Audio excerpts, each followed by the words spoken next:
and start. I know some folks have said they have to do freshman seminars, so I'm expecting some folks to have to transition out. I wanted to thank everybody for coming out. Hopefully you got a copy of the program.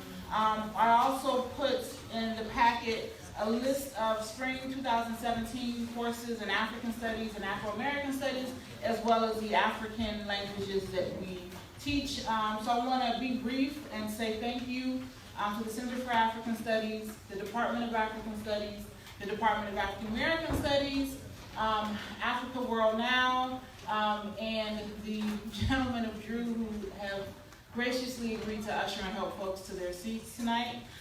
This program was really something I've been wanting to do for a while, and I'm so excited that today is here. I'm actually able to do it. The women on the stage have been people I've kind of followed online, people I know personally, women who I admire, and I think I told Mase the other day, if I ever get caught up, these are the 3 women I want to organize a campaign and help me out. So all of them, you know, are really amazing women. Their bios are in the program, so I won't go over it, but I'm definitely happy that they're here, and I'm going to actually turn it over to the moderator, who is a Howard alum of the African Studies Department, and I'm going to hand it over to her.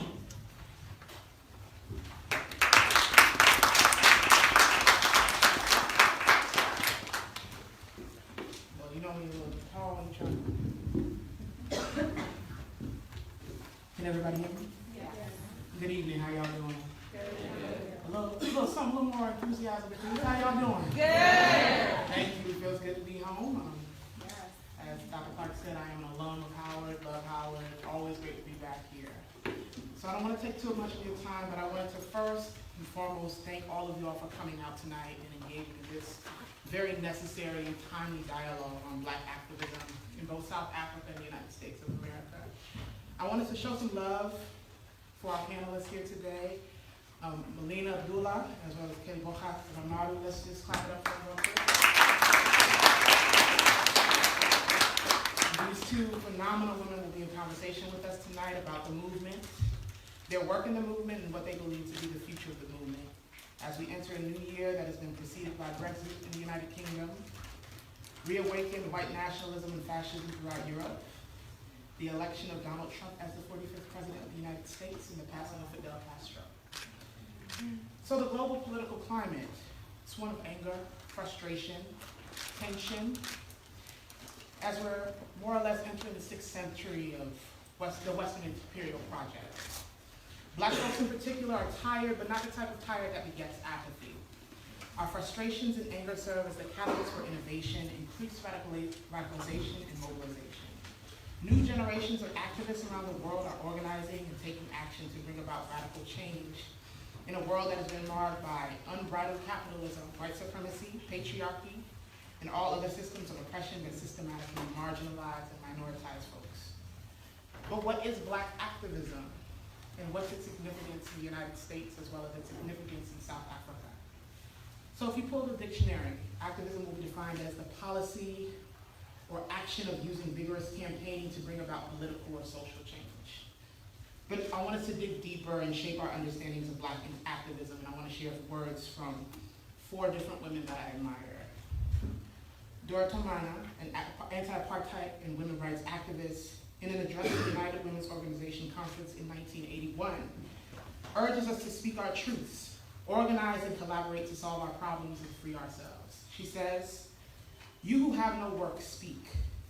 You who have no homes, speak. You have no schools, speak. You who have to run like chickens from vultures, speak. We must share the problems so that we can solve them together. We must free ourselves." Audre Lorde, civil rights activist, feminist, womanist, and writer, also urges us to take care of ourselves as it is an act of self-preservation. She says, "Caring for myself is not self-indulgence. It is self-preservation, and that is an act of political warfare."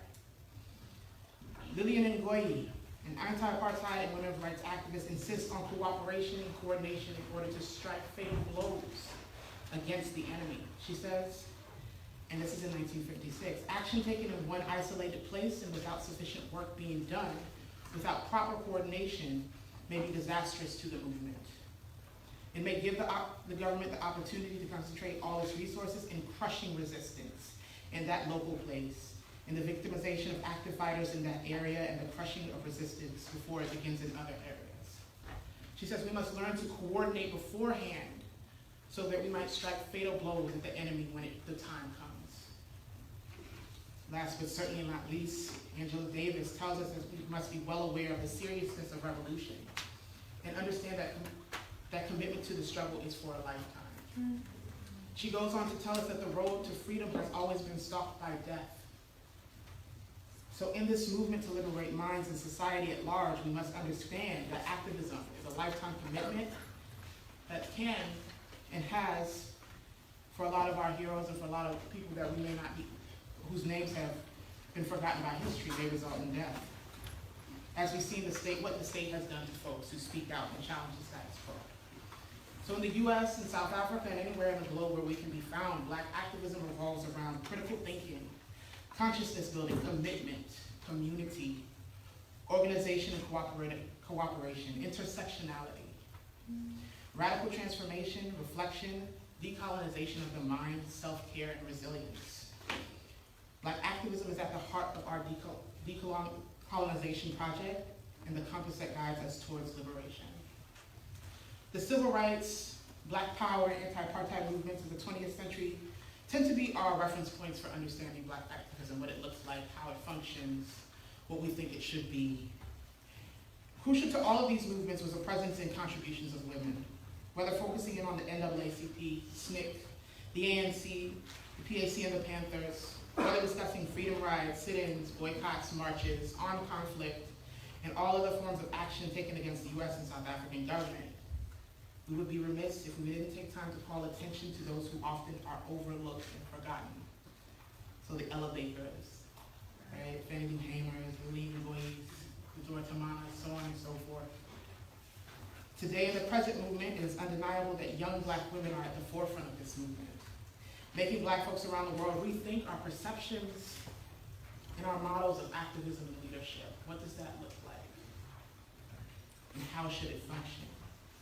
Black Lives Matter, which came to life following the acquittal of George Zimmerman in the murder of Trayvon Martin, and Fees Must Fall, a student-led protest that began last year in response to university fee increases across South Africa, is showing us that we continue to fight. There's not a point in our joint histories in the Americas and throughout the continent that we are not actively working towards dismantling white supremacy. From our first encounters with Europeans, we have fought and continue to fight for our sakes and the sakes of future generations.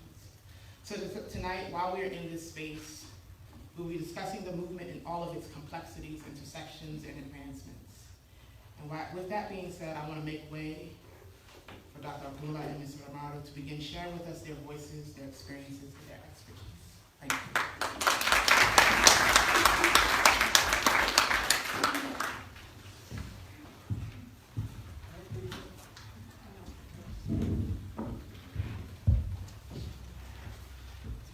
So in opening, I was wondering if you could share with us how you find yourselves in the movement as activists, as organizers, as scholarships, taking on different leadership roles.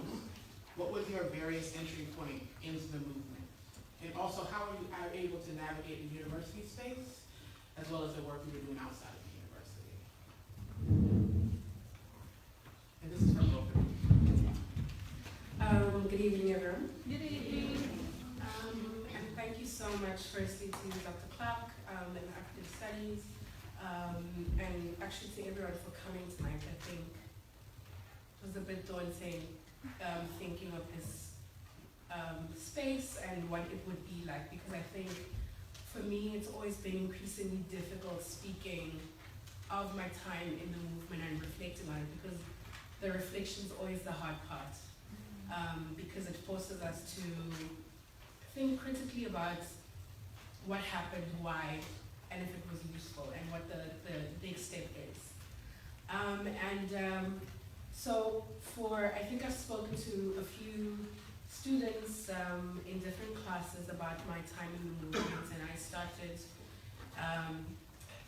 organizing at the University of Cape Town with the Rhodes Must Fall movement, which was formed last year around March, with the mandate to decolonize higher education in South Africa and to decolonize our university as it stands. And I think the idea of decolonization is a very big and daunting one because it doesn't only challenge the structures or the superstructures around you, it also challenges you as an individual. It forces you to do very deep and scary work, and which is where I find myself now at a point where I've decided to step back from a lot of things, from organizing, from organizing in the way that I understood to be organizing, to actually think about and reflect about this idea of decolonization and this idea of a revolution and about the means to the end and what the actual end is. I mean, organizing in the Rhodes Must Fall movement, as we started around organizing around the removal of the Rhodes statue at the University of Cape Town. For people who don't know Rhodes, Rhodes was a colonist. He was a murderer, much like many colonists and murderers and occupiers around the world. He was absolutely garbage, you're right.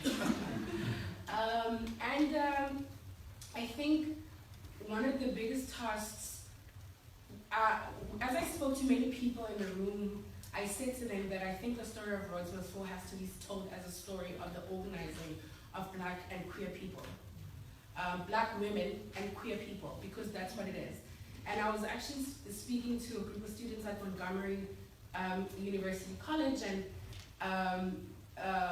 this post, the recording came up on Facebook, and there's actually someone who I was in the movement with says to me, "You're distorting history. You're distorting history and you're stealing history." I was like, no, I'm actually rectifying. And I'm speaking of a true history that exists. Because as a movement, as a Rhodes Must Fall, when we spoke about the decolonial project, we spoke about centering the most important bodies there. And the bodies that worked, and the bodies that organized, and the people who were there when no one was there. The people who were there when the work needed to be done. And that's their story. And that's why, for me, I'll always differentiate the start of the movement on the 12th of November to the throwing of the poo on the statue, because that in itself was an act that inspired a movement, but did not start a movement. The will to organize people's pain and the will to speak, that's what started a movement. So, for me, that's what we organized as the Rhodes Must Fall movement, to challenge what we see in our country, not only in our university, but in our country, which is institutionalized racism, institutionalized patriarchy, sexism, anti-queerness, transphobia, so many things that we find deep-rooted in our systems, but we can't always pinpoint because they're not physical. Because, people, sometimes we only want to believe in things that we see with our eyes. So that's what our organizing was around. And I think for us it was very important to say that it's time for us to start having a different type of conversation about what decolonization is. It's time for us to start having an honest conversation about the state of our country. South Africa being a country that's 22 years into democracy. But some of the most shocking things, and I was having a conversation with a good friend of mine, and she said to me, "You know what? My mom said to me one time," she said, "I told my mom I was speaking to people, and some of the people I was speaking to said to me, my life hasn't changed." And she said, like, "What do you mean your life hasn't changed?" And her mom says, "But my life hasn't changed too." And I'm not speaking about where I live, the people I'm around, but the fact that even 22 years in, I probably still don't have access to the same things I didn't have under apartheid. I don't have access to equal educational opportunities as, 22 years ago. And I mean, it's mind-boggling, especially for somebody who got an opportunity to enter, who's positioned and privileged in a certain type of way. You think, but what do you mean? I'm here, and I'm a first-generation university attendee in my family, so that must mean something. But if it doesn't mean anything for the rest of the country, then it's not revolutionary. then we have to think differently about it. So I think that's what was the position that we placed ourselves in our organizing and in the university, about asking deeper questions about access and what it means for us to be in spaces that we don't feel represented in, that we feel rejected in. And especially when there are spaces in Africa and African or institutions in Africa that are so Eurocentric. What does it mean for me as an African person to say I don't belong? You know? And especially in a space that's supposed to be so close to me, that I'm supposed to be identifying with. So yes, I think I'll stop there.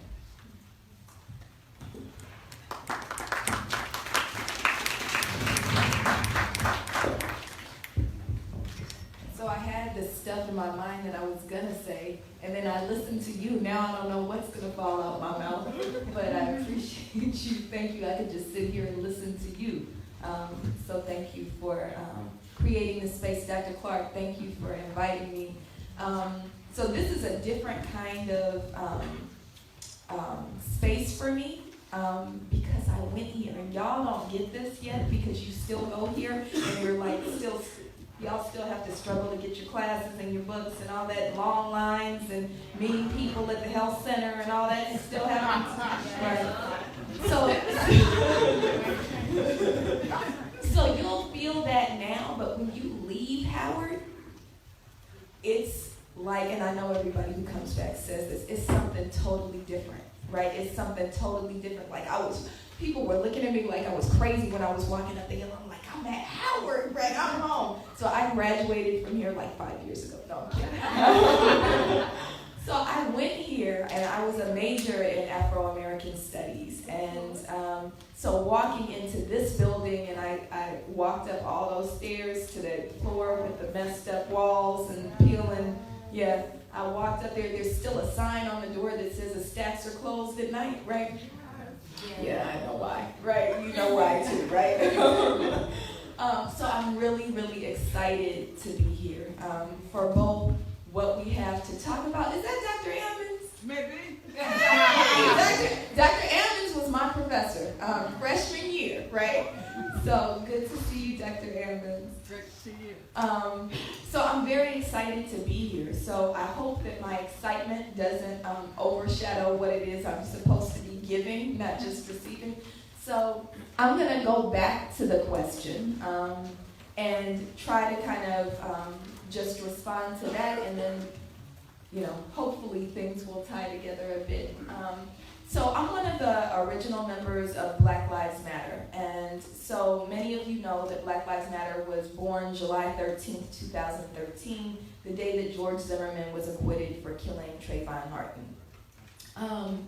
And how many of you remember that day? Do y'all remember that? Yeah, that's like our King assassination moment, right? Like it's for the rest of our lives, we will remember where we were and what we felt when Zimmerman was acquitted for killing Trayvon Martin. And there's something about the killing of Trayvon Martin that shifted things for us, because I think it's really important that we remember that Trayvon wasn't the first person to be killed by police or people who thought they were police, right? Because Zimmerman was a wannabe cop, right? He wasn't even a real cop.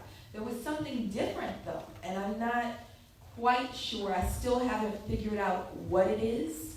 I remember it took a while for that case to catch on nationally, right? So we started hearing rumblings. It took a while to kind of create pressure.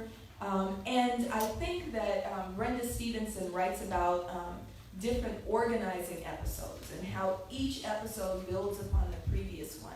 And so if we remember in 2009, Oscar Grant was killed by BART police in Oakland, right? And we saw a tremendous amount of organizing around his case. And in California, the conviction of Johannes Messerly was the first time we saw an on-duty officer be convicted for the killing of someone, right? And so I think, and I don't want to put too much into it, but I think that at least for me, organizing around Oscar Grant kind of sharpened our tools and had us ready to do the organizing work around Trayvon Martin.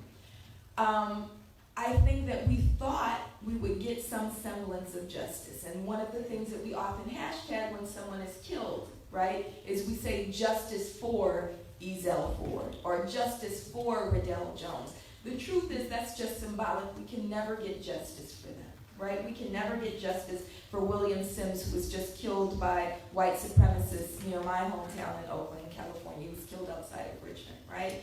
We can't get justice for them because their bodies have already been stolen for us. But the point of justice for is that their lives mean something, and we shift systems and structures as a result, and we shift ourselves. I love, I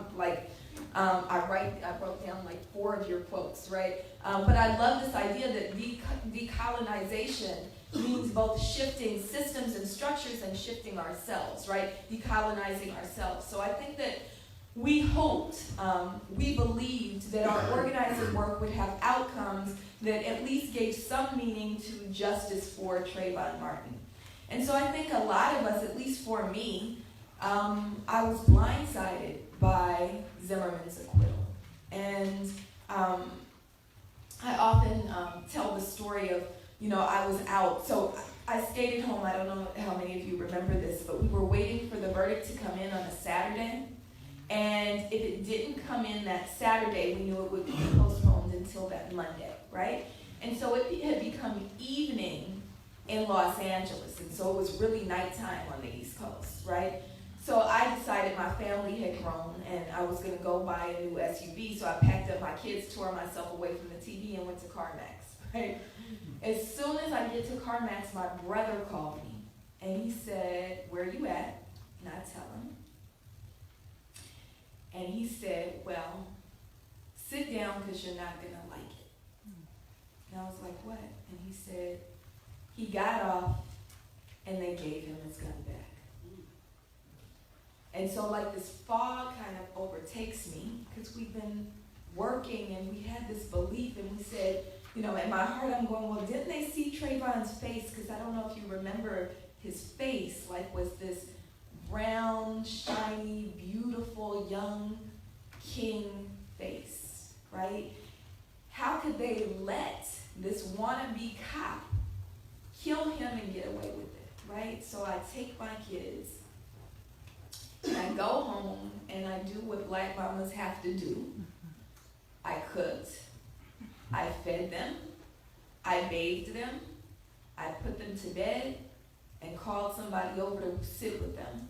And then I called 3 other black mamas to come to my couch.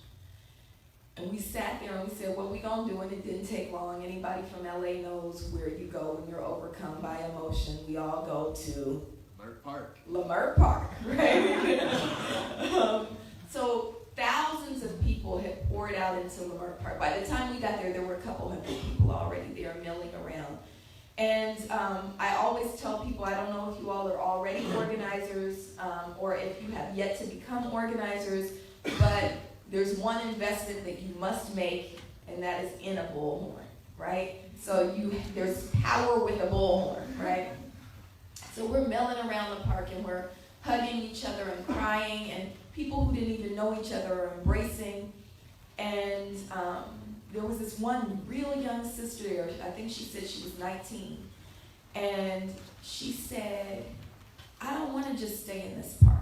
And I said, well, what you want to do? And she said, I want to march. And I have the bullhorn, right? So I get on the bullhorn. All right, y'all, so we gonna march. And so that night we marched, and I remember needing the bullhorn because there were people in the crowd who wanted to go south down Crenshaw. So Lamar Park sits on Crenshaw. Everybody's heard of Crenshaw Boulevard, right? South down Crenshaw, the community gets poorer and blacker the further south you go, right? But if you go north of Crenshaw, where Crenshaw dead ends, it dead ends into Wilshire, right? So that's where you have whiter folks, more affluent folks. And I just remember yelling, I always think of it like we were running for freedom, right? Go north, right? And so we're headed north of Crenshaw. So for 3 days, we're kind of doing intuitive organizing in the streets, really protesting and giving voice to our rage.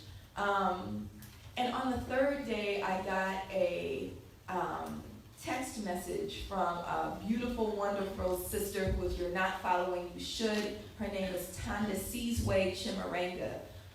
It's really important that Black people tell our own stories, right? So she's a Black independent journalist, Tanda Sizwe Chimaranga, and we've been doing work together around Oscar Grant. We were also mutual, both of us were friends with a sister named Patrice Cullors. So Patrice had issued the call through Tanda Sizwe to get folks to come to her home to talk about how to build a movement, not a moment. And so by this time, 3 days in, I'm sure it's still the same here at Howard. When we're out, we also call our students out. So there were about 30 of my students who had become really involved in the daily organizing that was happening. And so half of them also came to that meeting. And so that was the first official meeting of Black Lives Matter. Patrice had been behind the scenes having conversations with Alicia Garza and Opal Tometi, who are the 3 co-founders of Black Lives Matter, who conceived of this, who said, you know, we can't just keep having these episodes of flare-ups. We have to really do the work, decolonization, right? Ending state-sanctioned violence against Black people and toppling the systems that require that violence means constant and continuous work. And so that was my entry point into the movement, and that's really kind of the way in which I think many of us entered and shifted our lives, right? We heeded that call and said that our lives have to change. Dr. Clark, I don't want to tell too much on you, but Dr. Clark is one of those folks who, you know, we had to figure out how do you juggle motherhood and teaching and organizing and what's important to you. And really, I think one of the things that we're all committed to is there's nothing more important than the struggle, than succeeding in the liberation of our people, right? And so that's the work that we have to do in those spaces that we occupy, the people that we are, those multifaceted beings that we are, have to converge all around Black freedom struggle.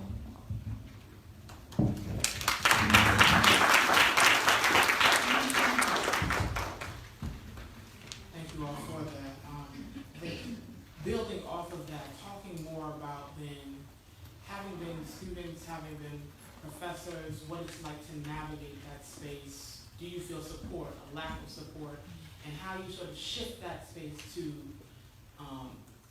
more or less, or shift the space to fit what you need to do in terms of succeeding and liberating your people? Because I know oftentimes, like at a place like Howard, it's a different feeling, right? Being a Black school that's dedicated to the Black community.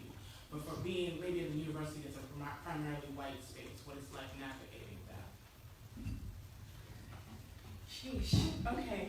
So, I mean, I think one thing that I've seen from organizing last year to observe it, even things that happened this year, is that, you know what, white supremacy has us like this, right? And especially in historically white institutions, or in any particular institution that still upholds this legacy of like white supremacy and like white dominance and perpetuates it in a particular way. I think organizing under the Roseman's Fall last year, we saw a big number of students come out to say, yes, this is me, the Black students who's walking around feeling lost, feeling like I don't have a place, feeling like I can't even relate to anything that's happening around me.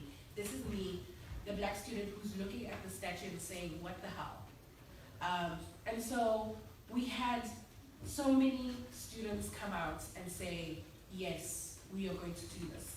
Yes, we're going to organize. And yes, let's have this conversation about decolonization. I think as we organized, things went up and down. There was always like an influx, you know, and then people disappeared. But that's organizing, that's to be expected. But there was always these small things, right, that will hold people back. Things like examinations, like finals. People will disappear. Because at the end of the day, no lecturer, nobody cares about what you're worried about. Nobody cares about your liberation. Nobody cares about whether you are breathing or you can't breathe at a university. Nobody cares about whether, a curriculum or content is triggering. That's not where they are. They need what they need, and if you don't present it, tough luck. And I think, as much as, Black students wanted to organize and get together and continue the momentum, one thing that I think is very great from what I hear Melina saying is that there is actually a place where people can get together and cry and mourn and actually just comfort one another. Whereas we didn't have that space. It was a constant organizing to a point where people got to a point where they had these academics on the one end, this absolute trauma of not only being in a historically white institution, but also the trauma of organizing, the trauma of taking it upon yourself and saying, I'm going to fight against the system that traumatizes me even on a daily basis when I'm walking down the street. So the support was there, but I think it's these small things that we don't know how to navigate that will determine our future in some way, that people would always just say, I'm here and I want to fight, but I don't know how to because I'm being held back by these things.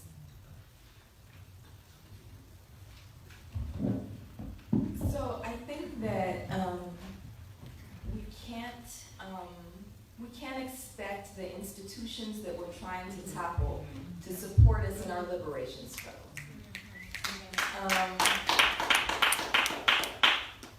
So, I'm saying all of that, but I'm also saying that there's no better space for organizing than in a university. We do have, it's relative freedom, right? But there's a degree of freedom. We have the freedom to create spaces that are less oppressive, right? Not completely free, but less oppressive than other spaces. I think that even in institutions like Howard, we have to think about how that institution is still tied to white supremacy, right? Like, I was overcome by emotion coming here, and then I went into the Moreland Spingarn Research Center, and I'm looking around, remembering being there, and then I look up and go, oh, this is a gift from, what's his name? Moreland, whatever his name is, some white man, right? And his picture's up on the wall, right? And I'm going, yeah, even the name Howard University, right? You all know the story of General Howard, right? And so, these institutions are all tied to white supremacy. However, Howard University is more free than if you were at a different university, right?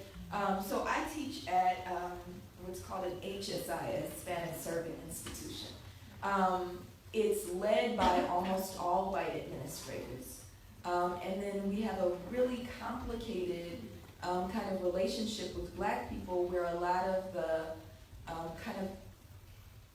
a certain sect of old school Latino nationalists think it's better to support white leadership than to form solidarity with Black folks, right? And then you have new Latinos coming in saying, y'all tripping, right? We need to be in this struggle together. So I think that what happens in these spaces, in university spaces, and what we can do is make use of university resources, like we're making use of university resources now, right? It's really important that as we decolonize the university. So we decolonize the people who are in the university, we decolonize our classrooms, we also say, you know what, this idea, and when I was at Howard, I don't know if it's the same now as it was then, there was this divide between whether or not you went to Howard, right? And you were from DC, right? Is that still the same thing? Yeah? Yeah. So we, as folks here, have to figure out how to make the university a resource for all of our people, right? And so I think we have an opportunity to do that. But in the end, we have to remember that the institution is the institution, and the institution is tied to white supremacist, patriarchal, heteronormative capitalism. And so eventually, that's the roads must fall, right? The whole institution has to be toppled and reimagined and rebuilt. I just wanted to add, I think when we organized last year, everything that we did, we had to kind of take, Right. you know, and that was part of the process because asking nicely had not worked for many people. And I think it's getting to that place. And I mean, as the university, as an important site of organizing as well, but, you know, to that conversation of making the university accessible to everyone else, I think a bigger question is about taking it out to everyone else in the community. Because I think when we organize, what we often see is that to some degree, you know, it worked, and then the organizing became too exclusive and too many big words were being used, and Right. people didn't understand, and people started to feel like, I can't access the space. And then it starts to alienate you, you know, with the community and the people that you want to speak to.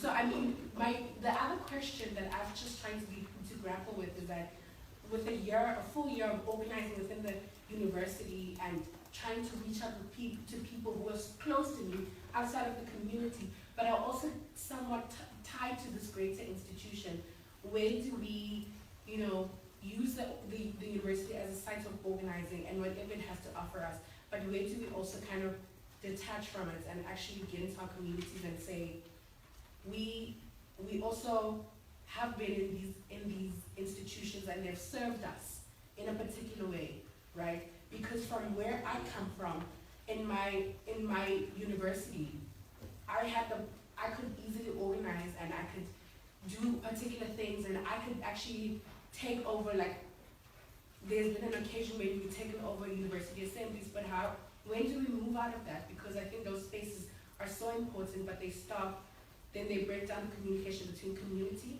and people and us as community members. Right. Because then to some degree we start to think of ourselves as community members, but more as students. Right. And organizers within a student space. So I think that's been kind of my contention with kind of using it as the resource that it is, but being able to also say that it's not just a resource for myself, but it's a resource for the community. Absolutely.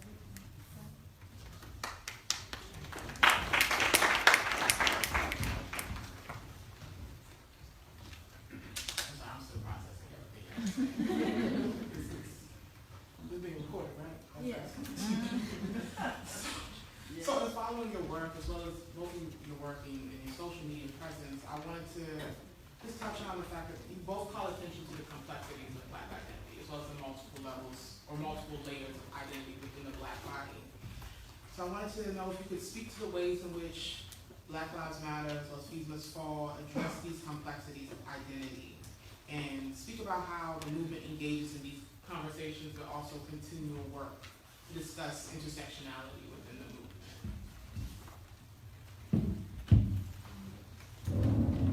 So, when Black Lives Matter was formed, we intentionally, and so this is kind of, I think, the genius of Patrice, Alicia, and Opal in kind of taking the time, and you talked about this, taking the time to step back. And this was a little different because they stepped back before the birth, right? Like they intentionally conceived of Black Lives Matter in a particular way. So when we were born as a womanist Black nationalist organization with a queer and trans lens. So there was we deliberately built the organization to be intersectional, right? To remember that it's important to center the folks who are the most marginalized, right? It's important to kind of build an organization that doesn't say, okay, we'll accommodate you later, right? But it's built around, you know, those intersectional identities. So what it means for me is, so I always say I never join anything. And Black Lives Matter was different. One, I didn't really join because I don't know if I would have joined if I'd known what I was doing when I did it, right? It's kind of like when you become a parent, right? Like if you think too long about whether or not you're gonna have a baby, you never don't have a baby, right? And so I was like, by the time I figured it out, I was already pregnant, right? So that's basically what happened. But what was beautiful and how it was built is I never have had to question whether I am, when I'm a certain part of who I am. I get to be all of those things all at the same time. And I'm going to use my identity as a mother as an example. So because we're a womanist, Black nationalist organization with a queer and trans lens, it means that, have you all heard of you all know the story of Joanne Robinson, the sister who called the Montgomery bus boycott? Y'all know that it wasn't just like, you know how Cedric the Entertainer said Rosa Parks just got tired and sat down, right? That's not what happened, right? There was work that happened afterwards. And there's this story that, in a lot of ways, it mirrors my own story, right? So Joanne Robinson is grocery shopping in the Piggly Wiggly, right? The night that Rosa Parks had gotten arrested, and someone runs up to her and says, Miss Parks was arrested. And she finishes grocery shopping, right? Goes home, see parallels, goes home, cooks dinner for her family, puts her kids to bed, right? And then goes back to the university that she teaches at. And she and all of the other women who I imagine were also mothers go and work all night. Now remember, they didn't have computers and printers and copy machines then, right? They are working all night to make sure that meticulously each flyer is laid out. The flyer is laid out, and then they run something called, y'all heard of a mimeograph machine, right? Where that you have to crank, right? They crank that all night, go out and put those signs up at all the bus stops, right? So I think about her story, and I think about the story of Septima Clark and so many others who were a part of the civil rights movement, how you never hear about who are they as mothers, right? How do they juggle this, right? Because women of that era, and women in the Black Power movement talk about this as well, had to kind of separate their duties, right? And it starts to change a bit once you get to the Black Power era, but not really. So we decided, because we birthed this is not going to be what happens, right? So we got babies that are with us all the time, right? My daughter, who just turned 13, Tandiwe, she always goes, when I say, well, I'm an original member of Black Lives Matter, she goes, I am too, right? And all my kids say that. So they just started the Youth Vanguard. You can't be in it. If you can't be in it, Alonzo, I asked. They said if you're over 18, once you've graduated from high school, you can't be in it, right?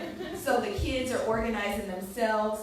We've developed our own kind of familial structure where, you know, if I have to do something that's kind of dangerous, other people will take on my children. So the first time I got arrested, I wasn't expecting to get arrested because I was like delivering a letter. But I have my kids with me. But we already have a plan, right? And so they snatch me up, but everybody knows to take my kids, because if you get arrested and your kids are there, what happens to your kids?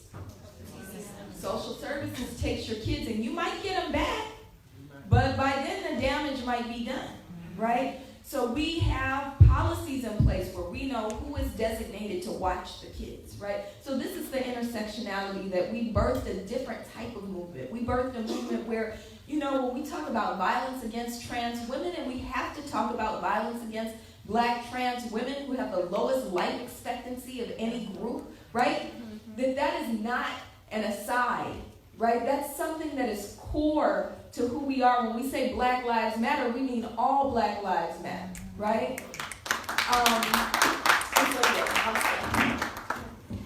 So I think we took a very similar route. When we established the movement, we wrote some sort of a founding document, and at the core of the movement, we said 3 pillars that would be characterize the politics of the movement, or how the movement would move forward. And the pillars were Black consciousness, Pan-Africanism, and Black feminism, centering intersectionality. Because very similarly, we felt like historically we've seen Black women, queer people put in the work, build movements, and they are new. And so centering the movement around those 3 pillars, we were saying that this movement should be a reflection of a very different story. We shouldn't be, in a few years, we shouldn't have Rosina Martz writing about why they had to establish alternative structures to the Black consciousness movement because they needed to be recognized or needed to do their work as Black feminists. We didn't want to establish spaces that said, you're Black first, and then everything else comes afterwards. So, which was very important in the movement. But I think, in all honesty, and I think it's so important for us to reflect on our movements and where they are, these things don't happen easily. Because of the stigma of queerness in Black communities, of Black feminism or intersectionality, very often people say to us, listen, we are here to fight a race issue, and we'll come back.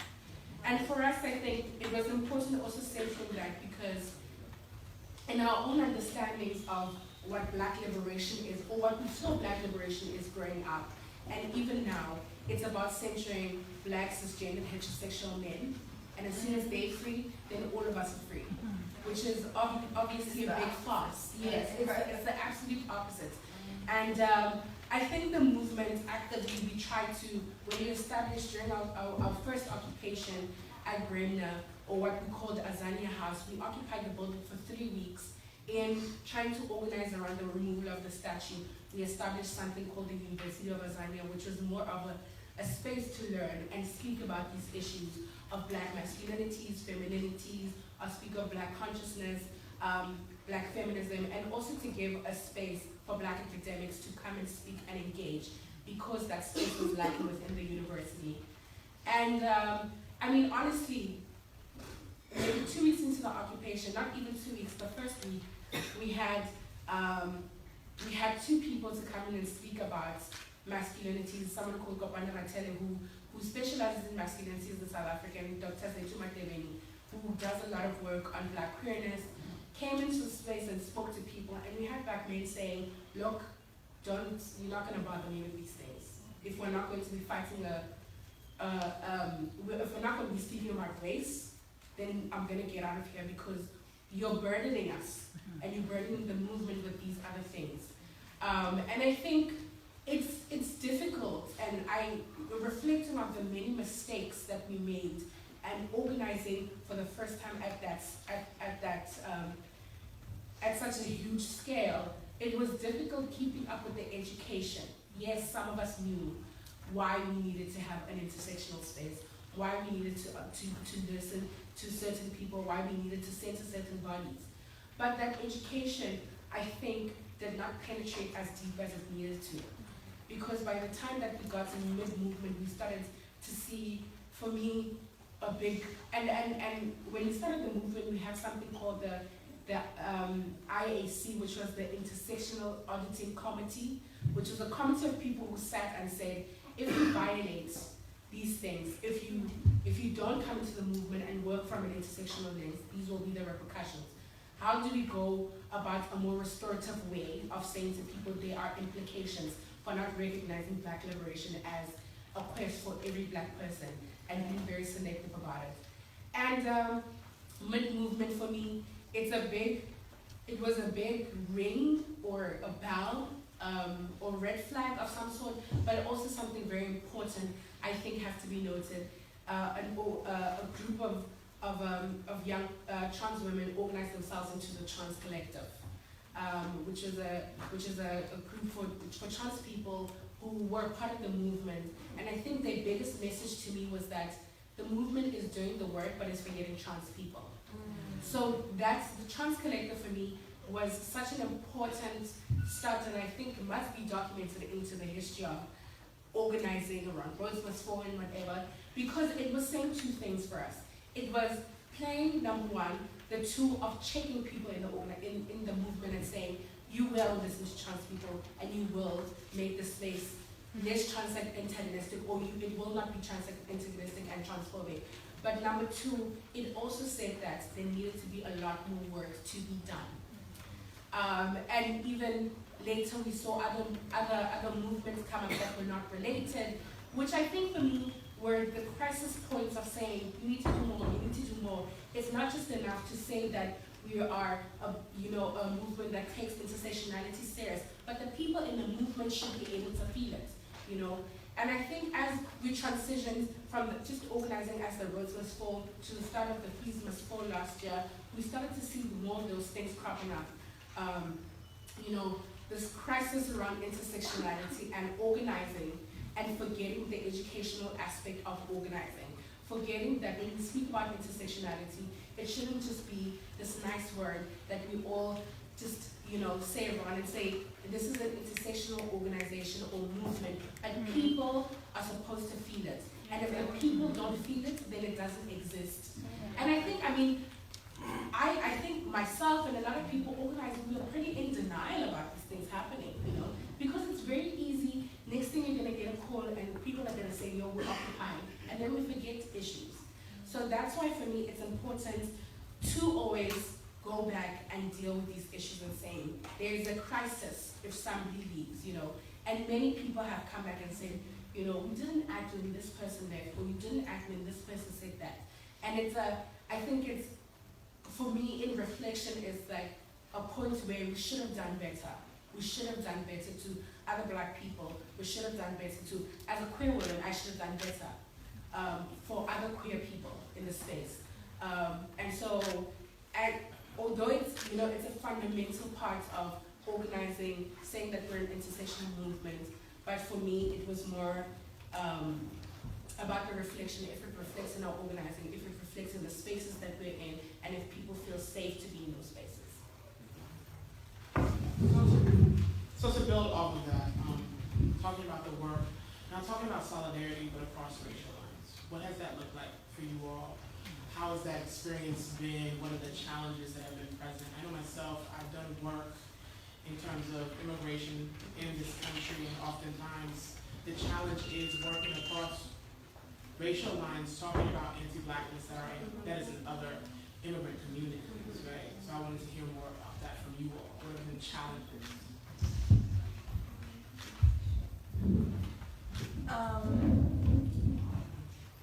So I think we began, I don't know if people remember pre-2013, at Howard you could, but other places you couldn't. It was very difficult to say Black, right? This is for Black people, right? Like you always had to qualify it. It's for people of color. It's for Black and brown, right? And sometimes it's not. Sometimes it's just, when we talk about liberation, we should be able to say, look, these are the particular ways that Black people are oppressed, and these are the particular ways that we get free, right? And I think it was really uncomfortable for people for a while.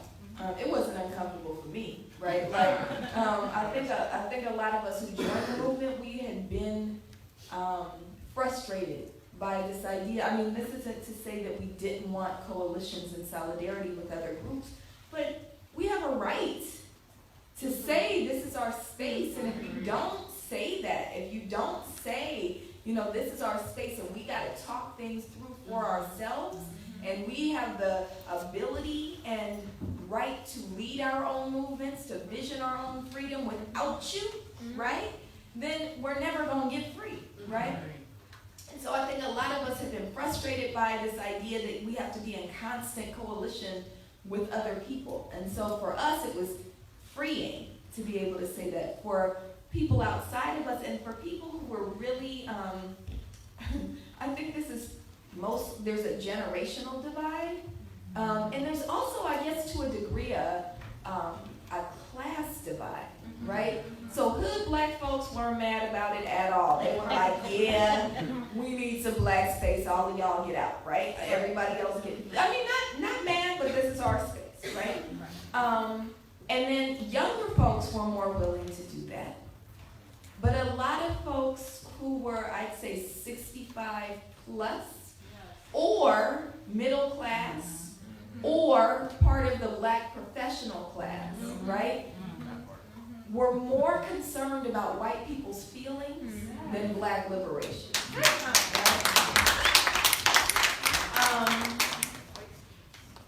What you call it?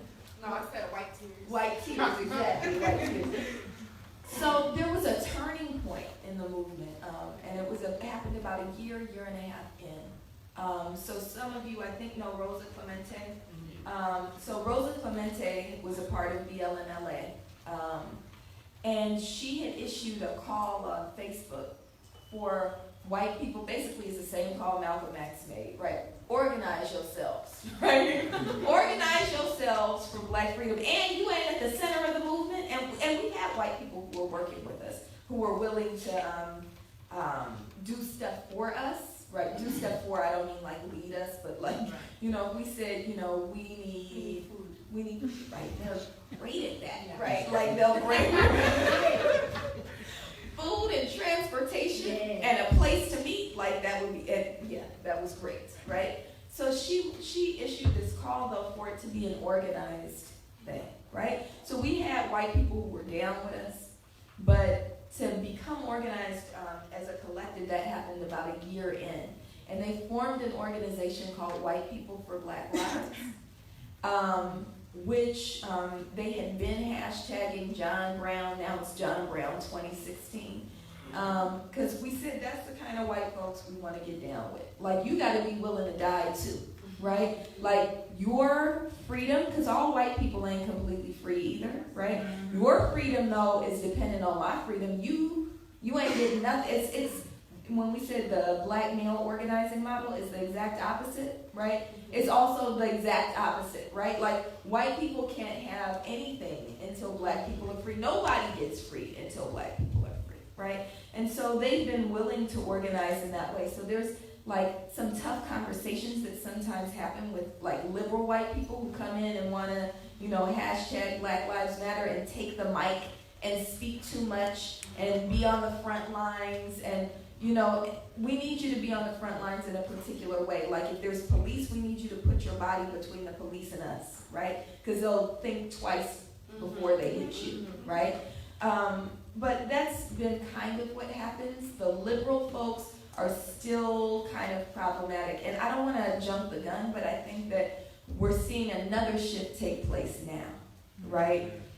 With the Trump regime being imminent. I don't care about this recount stuff they doing. That's not going to work, right? I hope I'm wrong, but, you know, I don't think that's going to work, right? But what it's done is really kind of take the mask off of old school white racism, right? Like the sheet wearing racism, right? And so white folks who are not sheet wearers, right, think that we should be thankful for their presence. So now you got the folks who weren't willing to be John Brown 2016 going, now do you want to be my friend? Because otherwise you're going to have to deal with Trump. And so now we have to kind of recalibrate ourselves and figure out what do we do with them? Because even though Trump is living under a Trump regime is going to be hell, right? It doesn't mean that Hillary's going to be great either or would have been great either. So these are the Hillary folks, right, who are saying, I know you want me because you don't want Trump. So we're kind of trying to shift now. And just quickly about other people of color. So we're also kind of grappling with that. So there was a lot of, especially in Los Angeles, where we have a really, really large Latino population, we got some pushback from Latino folks going, why are you not organizing when Latinos get killed by police? And we had to just be straight up, why are you not organizing when Latinos get killed by police, right? Like, you know, we'll be on, there's only so many black people, right? So we'll be on the front lines for black people, you be supports for us, and then when you do it, we'll reverse, we'll support you. And so we had to have those conversations, and we built really strong relationships with more radical people of color groups, so the Brown Berets and other people of color organizations. And I think that that might be the unifying point, that they have to take an approach that's radical, that's revolutionary, in order for us to kind of do cross-racial organizing. Okay, so when we established the movement, like I said, that one of the pillars was Black consciousness, and so the movement itself, you know, positions itself as a movement for Black people, but in a very different way, where we use the term more inclusively to include all people of color, so colored people, Black people, colored people, Indian people, Asian people. And we opened the space to that. So we understood Blackness in that space as all people marginalized or oppressed racially or by the law and otherwise. So that's who the space was open to all people of color. And mostly because we felt like that space of organizing was important to tap into, not saying that there aren't important conversations to be had because of the legacy of apartheid and this hierarchy amongst people of color in the country. We felt that those are conversations that could be had internally. Whether those conversations were had or had properly, it still is another debate. But so we organized basically as all racialized bodies can come into the movement.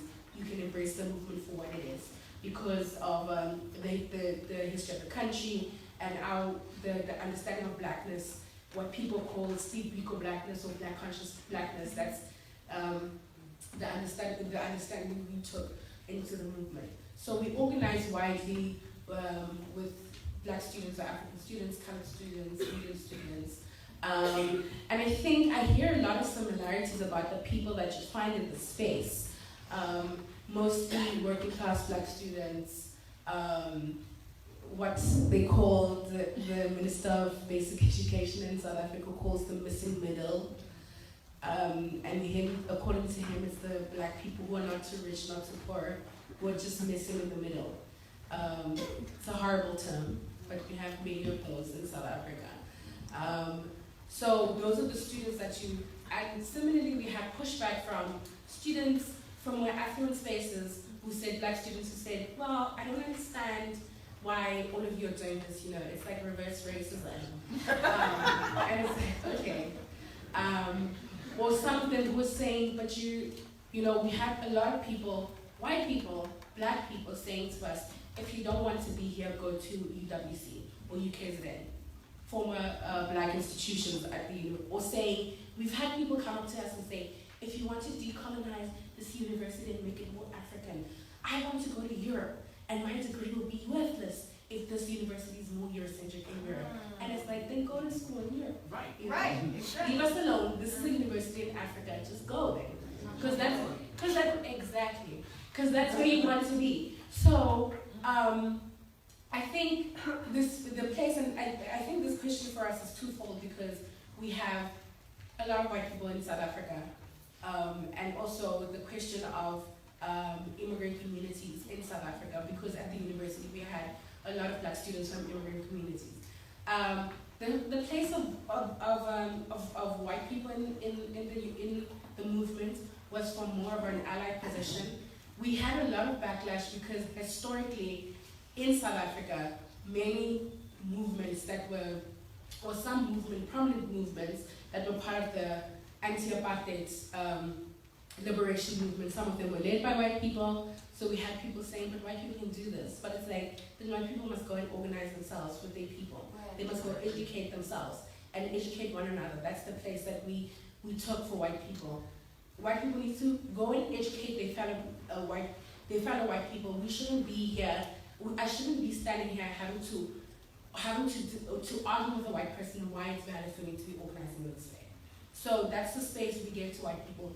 Every time I'm a white person, I would just be like, listen, I'm tired, just take over, because you're here, and you need to be telling your fellow white people why, I shouldn't have to come in front of them and justify myself. Number two, why it's important for us to have Black-only spaces, because you have everything else. So can we just have a space to ourselves that we organize in? And similarly, white people, support in terms of food, transport during our occupations. Maybe if we need monetary contributions when a lot of students are being arrested, that's the role of white people that we saw in our movement.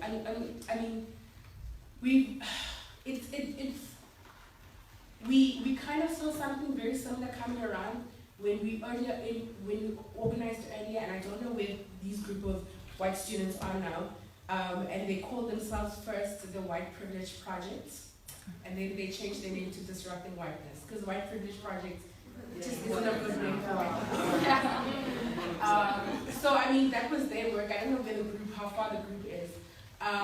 but just bring it back to our organizing. I think more and more I also started to lose faith in the idea of allyship as I organize, because allyship and allies are not really a real thing. Very often you'll see that allyship becomes very conditional. People will they'll wear safety pins and not give you money. They will wear a safety pin and not pay your bail. So for us, I think the movement needed more co-conspirators. People who would come, and there have been many pictures from Free School last year. We saw white students when we went to protest outside of police stations. We let the white students stand in front because we knew they'd make a chain around all the black students, and then we'll continue with our business because we don't know who's going to do anything to them. We know that we're safer inside a ring of white people than anywhere else, than just being black students walking down the street. In terms of other immigrant communities, I think that maybe that isn't a thing that we did well with organizing with other black students from other African continents, because we had black students in the space from other African continents.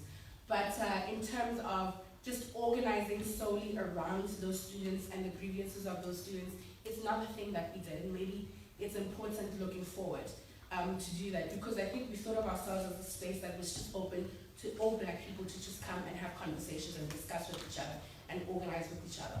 So I think maybe it's a tool that we can move forward with in the future.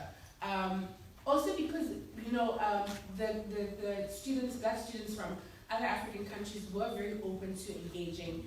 We had students from the diaspora who also came, black students from the diaspora who often came into the space to show solidarity, whether it was students who were doing study abroad or who just came in to kind of say, what's up, how can we help and how can we work with you? So now we're going to move a little forward, touch briefly on the election of Donald Trump. So this year, Lord have mercy. So this year in the U.S. and South Africa, there were elections held, municipal elections in South Africa, but presidential primary election in the United States. And I was wondering if first you could give your general reactions when you first hear about this new president being Donald Trump, and sort of touching on the implications of this election, moving forward into this new administration, the implications you feel will have on the black community, and especially those of us who are most marginalized, like people with disabilities, poor and working class folk, undocumented immigrants, but just reactions and implications. I think you should start with Donald Trump. I was actually pretty scared because I came days after the elections and I was like, oh goodness. I think all of us are still kind of in a state of shock around. I don't know how. I know how, but I also don't know how this man became president. But I think it's, so my family's from the South, and my mother always says that she preferred the racism of Beaumont, Texas to the racism of Oakland, California, right? Because the racism in Beaumont, Texas was real clear, right? There were, for years, I didn't even know there were white people in Beaumont, right? Like I didn't know there were white people in Beaumont until I was in Los Angeles and some white guy told me he was from Beaumont, right? Because it's literally divided by railroad tracks, right? Black people live on one side of the tracks and white people live on another side of the tracks, right? You knew who the white people were. You knew what they did, when they got off work. You knew how, if they were organizing, you knew what that was for, right? I think in places like Oakland and Los Angeles and Washington, D.C., where you have white people who walk dogs and ride bikes and gentrify black communities, right? And have their one black friend that comes over for Thanksgiving dinner, right? I think even though we say we're conscious, we are kind of duped into believing that that's, that one, that they're really black people's friends, and two, that they're the norm, right? I think what we saw, because let's be real, only white people voted for Trump, No other group voted for him in a majority, right? Only the majority of white folks voted for Donald Trump. No, we in a majority. I'm not saying nobody else voted for him. I'm saying in a majority, only white people voted for Donald Trump, just like only white people didn't vote for Barack Obama, right? So the majority of white people, they're saying now it's around 60% of white people voted for Donald Trump. So what does that mean? Donald Trump is a Beaumont white guy. I know he's from New York, but he is, we know his father was a member of the Ku Klux Klan. He doesn't even lie about that, right? So this is who this person is. I don't care if you like people who tell it like it is. I don't care if you like his business acumen. I don't care if you were an Apprentice fan. I don't care what it is.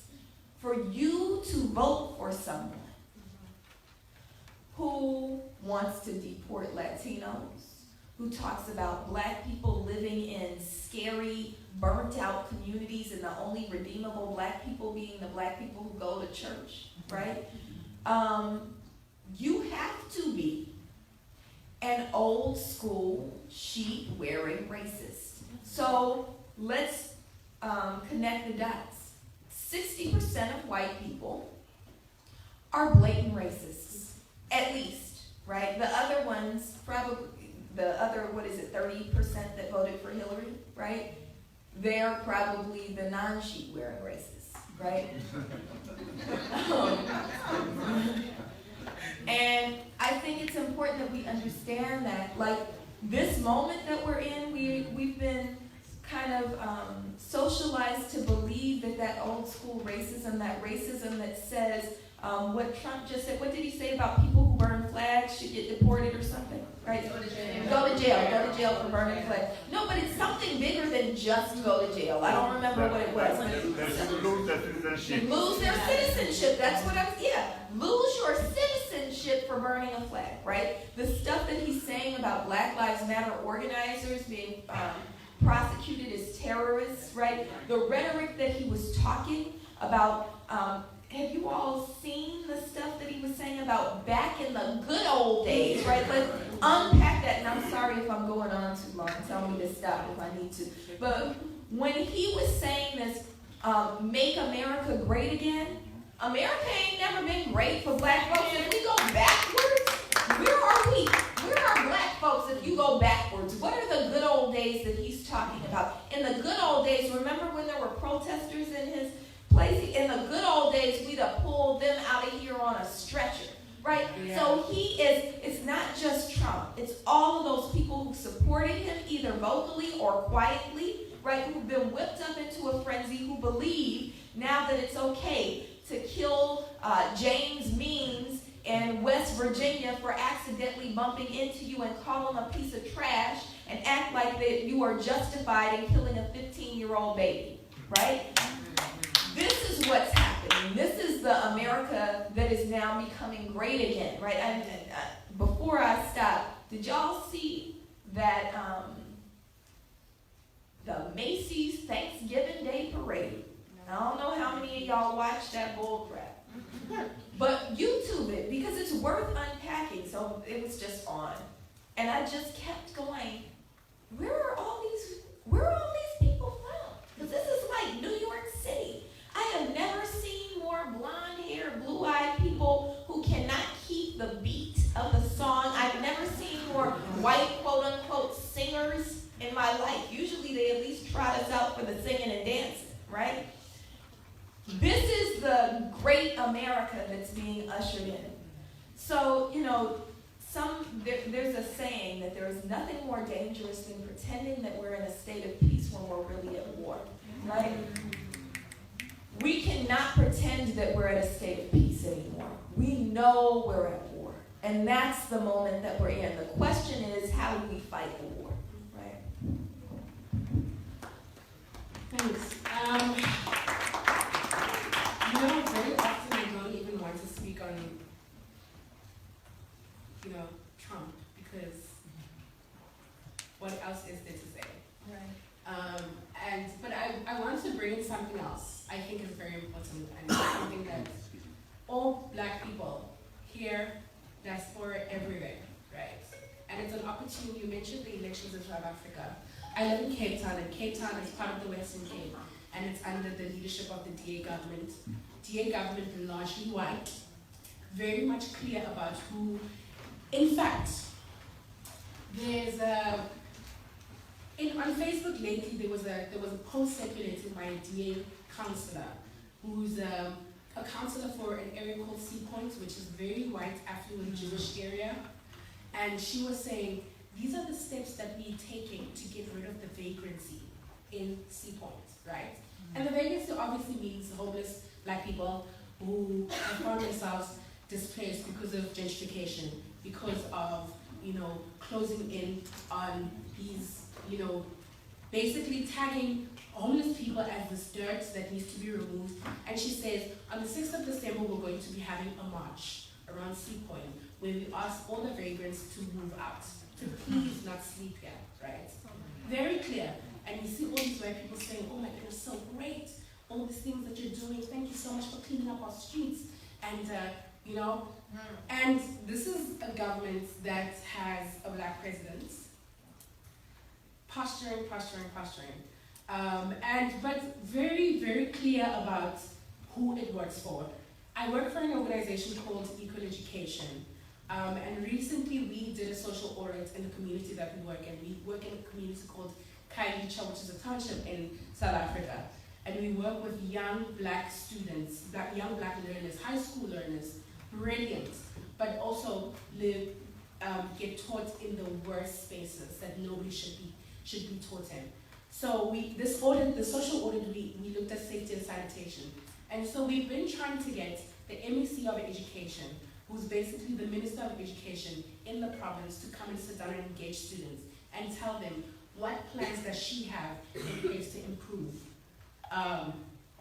the education, the state of bathrooms, and whatever, the physical space at the school. And on multiple occasions, there was a Twitter war that happened between my organization and the premier of the Western Cape, where she says, she was saying things like, and she's the premier, she's the former leader of this DA organization, saying things like, black kids become vandals and criminals because they don't have fathers. How do you want us to fix these things? And they're just gonna break it up again. These hooligans, these what, and bear in mind, this is somebody who's in charge of the whole province with a very big Black community, right? And we see these things happening, and with the recent elections, the DA from the ANC, and because of a lot of things, including the ANC's deep-seated incompetence and failing South Africans. And it's true, because South Africans, and I mean, it's this thing where, I don't like the ANC, but voting for the DA, I'm just like, what are Black people doing? And, and they start to appeal to Black people, because Black people see white communities and think these are the communities we can live in, because they don't know anything else, right? They see them because for them, the ANC government has failed to give them those things. And we're speaking about Black people who, like I said earlier, whose lives haven't shifted. And they shifted, and if they did it in the smallest ways, that is significant but does not really mean much in the bigger picture. So the elections come around, and the DA wins so many municipalities, and it's just like, what the hell is happening? What is happening, And for me, one thing that I'm taking from it, and my friend Khadija is actually sitting there at the back, and we were having a conversation about some people that we know from South Africa who were saying, Black people saying, Trump should get in power, Trump 2016, because that will push Black people into organizing. And I was like, this is ridiculous. You know why? Let me tell you why it's ridiculous. And especially in South Africa, there have been so many opportune moments for people to organize and do things and haven't.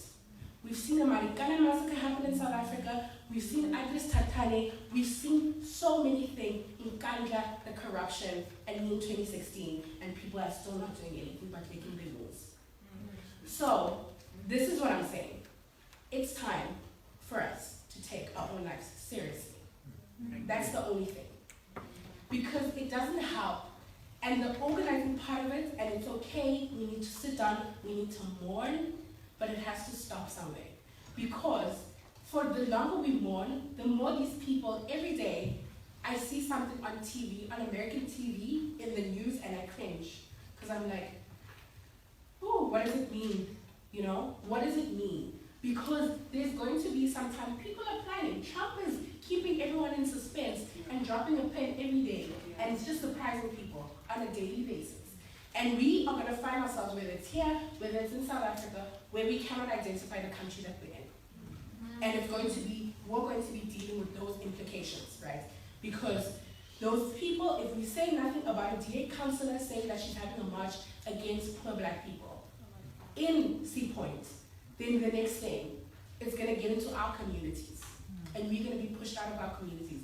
If we say nothing about gentrification in Cape Town and the many black people who are losing their homes due to gentrification, then we're going to find ourselves moved out of our own communities.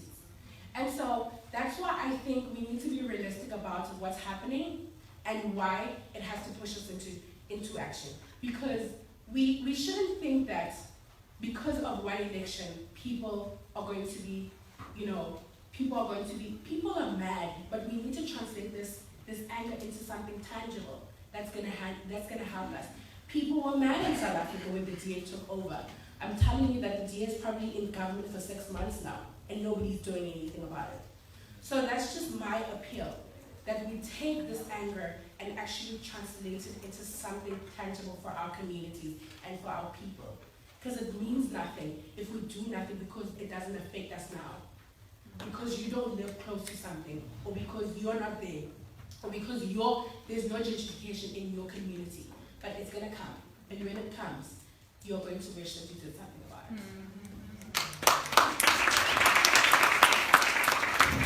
So I'm listening to what you're saying, and I'm processing, so I hope that it's always a bad idea to think and talk at the same time, but I'm gonna do it anyway.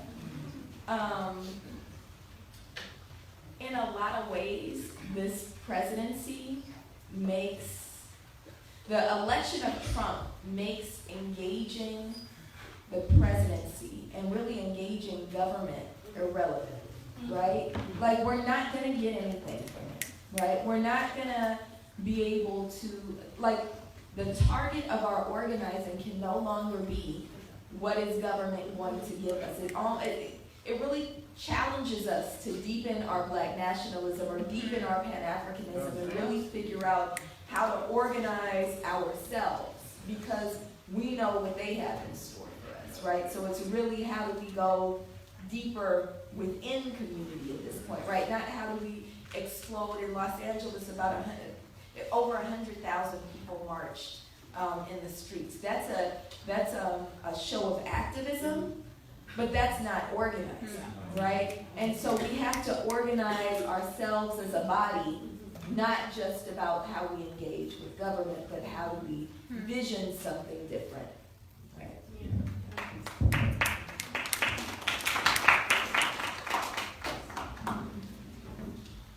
So right now we're down to our last two questions before I turn it over to the audience to ask questions as well. The first being words of advice, support for young activists, folks in the audience, just in general, moving forward, like what that looks like for us, considering our newer political climate. And I always like to end on a question about self-care. What does that look like to you? How does that function? And in terms of the people here, what do you encourage them to do in terms of making sure that they're taking care of themselves? Okay, like I said, for me earlier, this year has been, for me, a time of reflection and asking myself, what is my activism and where can it lead me? If it's enough for me to keep organizing, just to be in opposition with the police, to show them that I can show up more than they do, or I can step up to someone more than they do, but actually to organize around Black liberation and for it to be a tangible thing.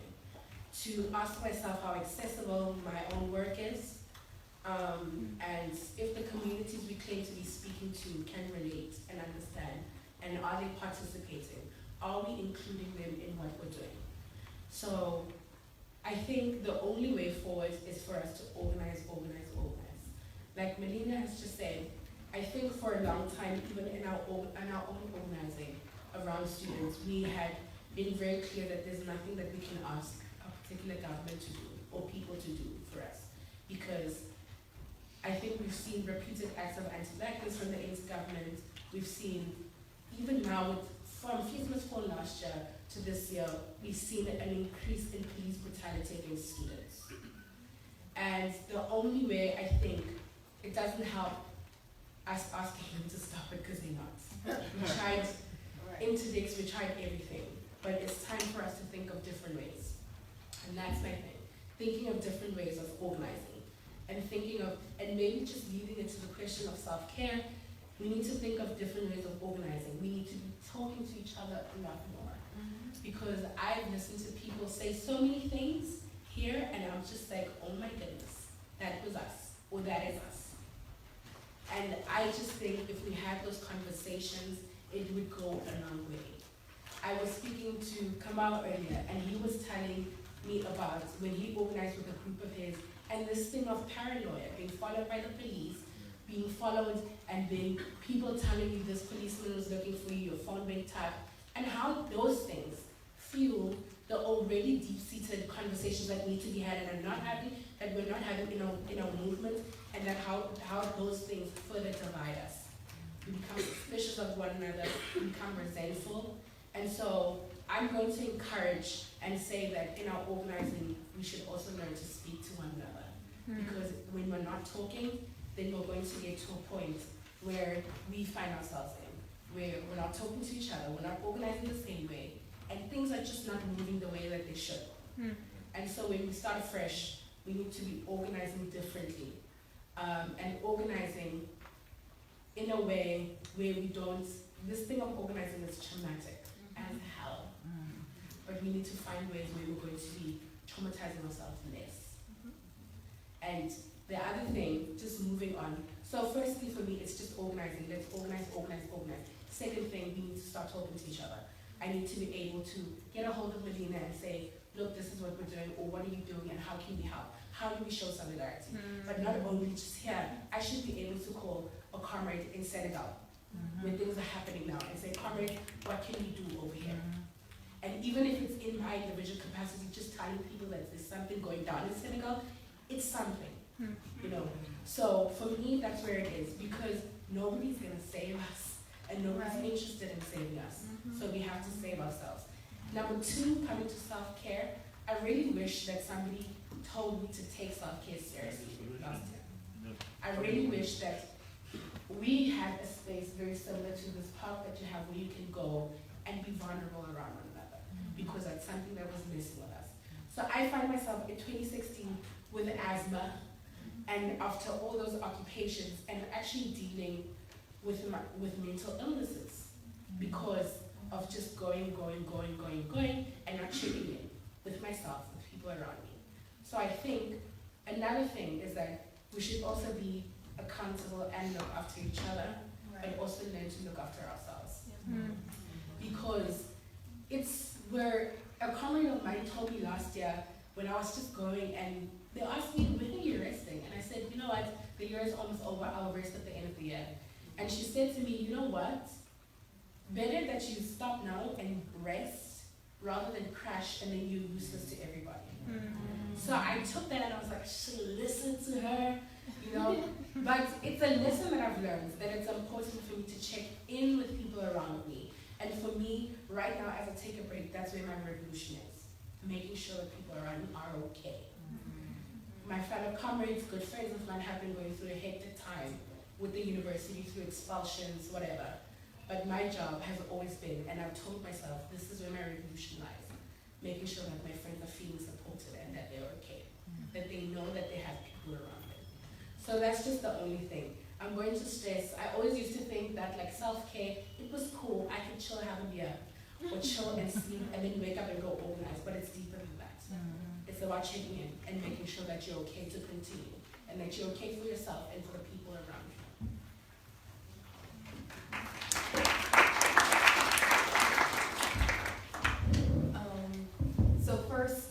what I would say is that we can't, we have to shake off our fear, right? We have to shake off our fear. Everything around us tries to get us in line and keep us in boxes and get us to live in a state of fear, right? So in this fear that if you act, even what Trump is talking about, if you act, you're going to go to jail, right? And maybe you'll go to jail for a long time, right? Well, maybe we will, maybe we won't, but rather die on my feet than live on my knees, right? So we have to shake off the fear, right? So we can't, don't be stupid. I'm not saying like just go and do stupid stuff, but we can't be afraid to act because then we're going to live in a constant state of oppression. We're imprisoned by that. We can't allow fear to imprison us. Another way that fear works with us, especially you all here, you all are being socialized, whether you know it or not, to be a part of the black middle class, to be a part of the existing system, to be the black faces that they hold up and say, what's wrong with y'all down there in the hood? They made it, right? And so we can't allow ourselves to be buffers, and we can't be tied to the system that has to be dismantled for all of us to get free, right? So what winds up happening, what they start to do is they lure you in with, when you get ready to graduate, there's going to be all these recruiters. I don't know how many of you have experienced this already. All of these recruiters recruiting you to like $40,000 and $50,000 a year jobs where you think that's good money because you've been broke while you were in college, right? And so it's trying to pull you into a middle class lifestyle where you buy a car that you have to keep that $50,000 a year job to continue to pay for, where you purchase a house out somewhere, right? Not in DC, right? Because all the gentrifiers got DC, right?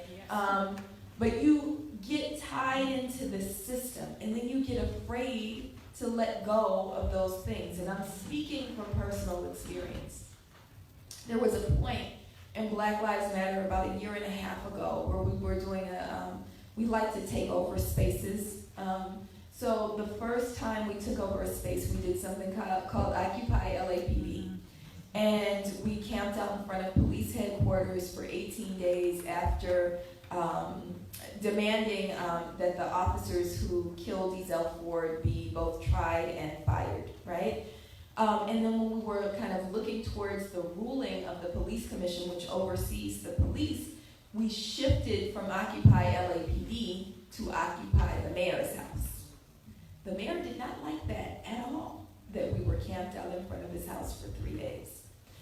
There was this moment, because, I'm gonna be real, I have a PhD, right? I got 3 letters behind my name. I was in kind of political circles in Los Angeles. People were talking about like me being somebody who would eventually run for office, right?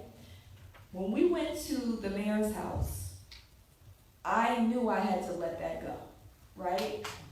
It was really that point where you go, who do I stand with, right? Fred Hampton talks about this. You gotta say to yourself, you gotta say, I am the people, I am not the pig, right?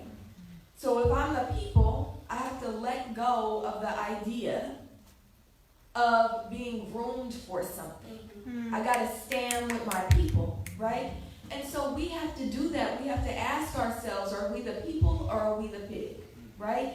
So when you tie yourself to this system, whether you ever put on a blue uniform or not, when you're bound to the system and your allegiance is to the system, you're the pig, right? So we can't be afraid to say, I'm the people, right? At the end of the day, what I said to myself as we were in front of the mayor's house, I don't think I ever told you this. I said, I got a mama. If I lose my job, I'll just go home. And it's not going to be that bad, right? Like, if I don't want it to happen. Let me be real clear. I like my job, but if I lost it, it's not the end of the world. If you lose your home, right? If you lose, your friends, if you lose your status, if you don't get invited to, the best DC governmental parties, right? So what, right? And so we got to be willing to let go of those things. And that really is about recognizing that the system is not for us. And then that ties into the second part. We absolutely have to organize. I didn't finish that story, but I never understood the value of an organization until I was a part of Black Lives Matter, right?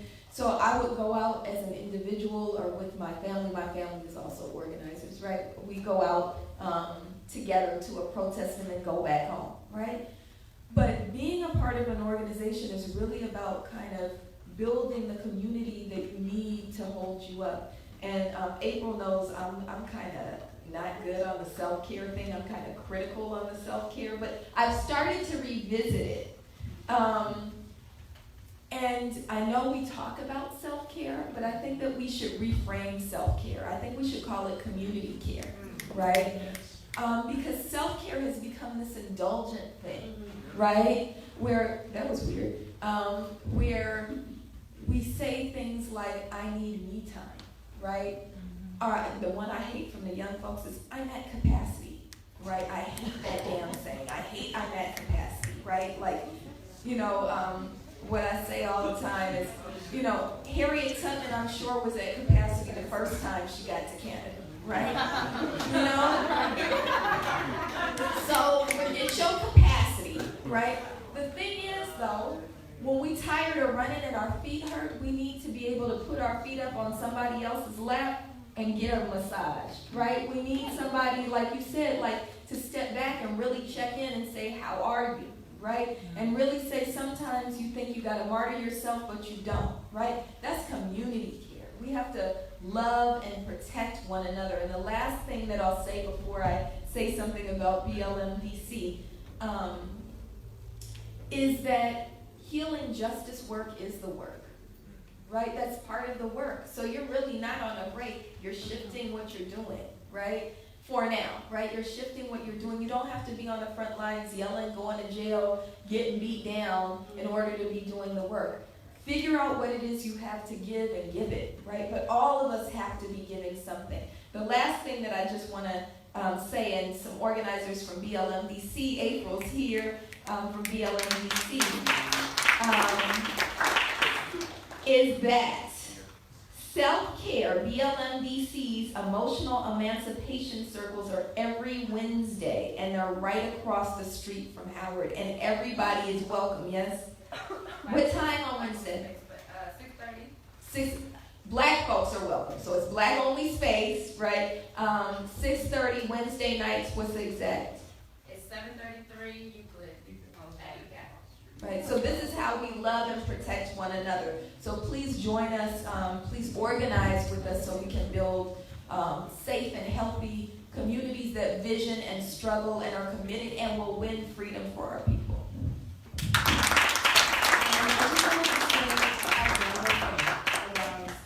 The movement, moving forward in our respective movements, or even collectively, is that we need to get to a point where we have a conversation, a serious conversation about making our movements inclusive and not just have it being a conversation and actually, actualize it. We need our movements, and particularly the one that I was a part of or organized with, our movements can become very ableist. Our movements can become very exclusionary.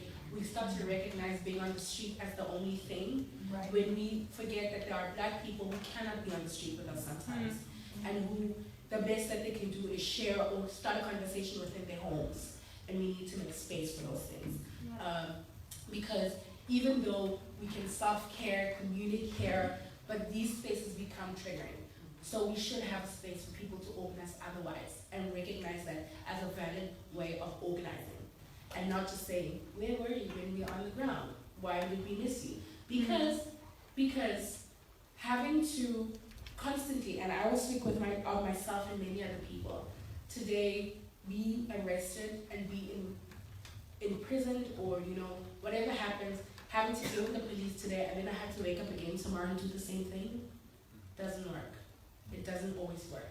So I think we should have a conversation on how we make our movements inclusive, how we stop being ableist in the way that we organize or what we recognize as organizing, and we speak of other ways of organizing, because sustainability is exactly that.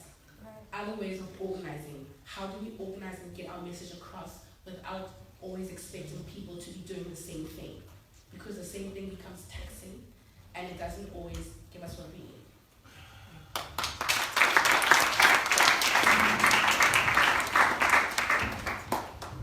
I want to thank you both. This is an excellent commentary. I want to now open up the space for folks to ask questions. There's a mic in the middle, so I want folks, if you have a question, if you can come up, please also question it.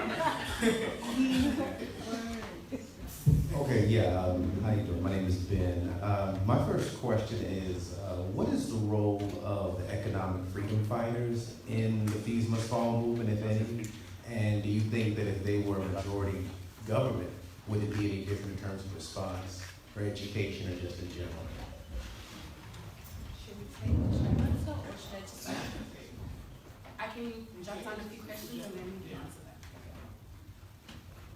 that. Good evening, Chad Graham, part of the Africana Studies Department, San Diego, California. North Carolina, but anyways, I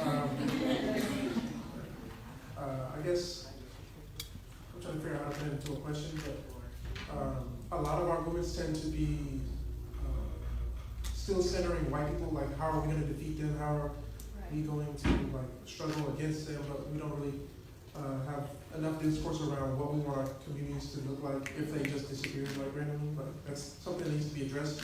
So through your organizing work, what type of family development or community development work are you doing?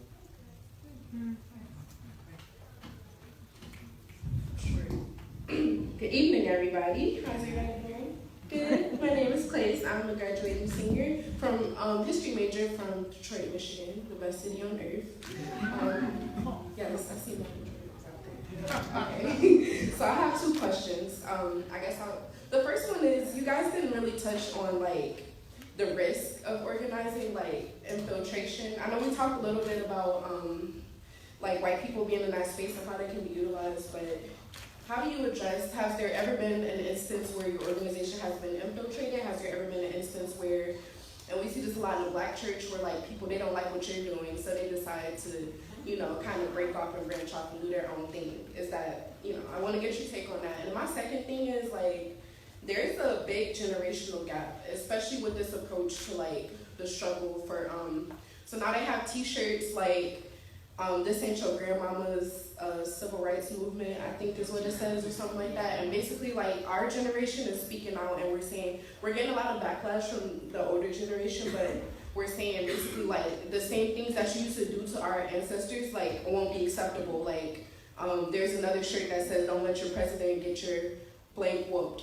And it's basically saying, like, don't think that you can talk to this generation and disrespect us in the same manner. And I kind of get issue with that because I think it highlights the divide, but also, like, I feel like it's kind of there is a revolution that's taking place in front of our eyes where we're, like, kind of getting fed up to the point where, I mean, there are so many videos on social media where, like, Black people are literally fighting back now, like, physically, you know what I'm saying? So I just kind of want to get your take on that, and how can we kind of, like, bridge that gap between the two different generations where everybody can be united towards a common goal.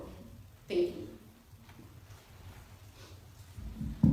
Hi, hello, my name is Danielle Hudgens. I'm a second-year PhD student in African Studies, and I wanted to ask you about the role of social media in y'all's movements and how you particularly utilize social media, because the topic is, you know, hashtag Fees Must Fall and hashtag Black Lives Matter, and it does kind of go back to the generational thing you were talking about, just the use of technology in the movement, and how you feel like, you know, the positives and negatives of social media organizing. Can we just... Y'all stay.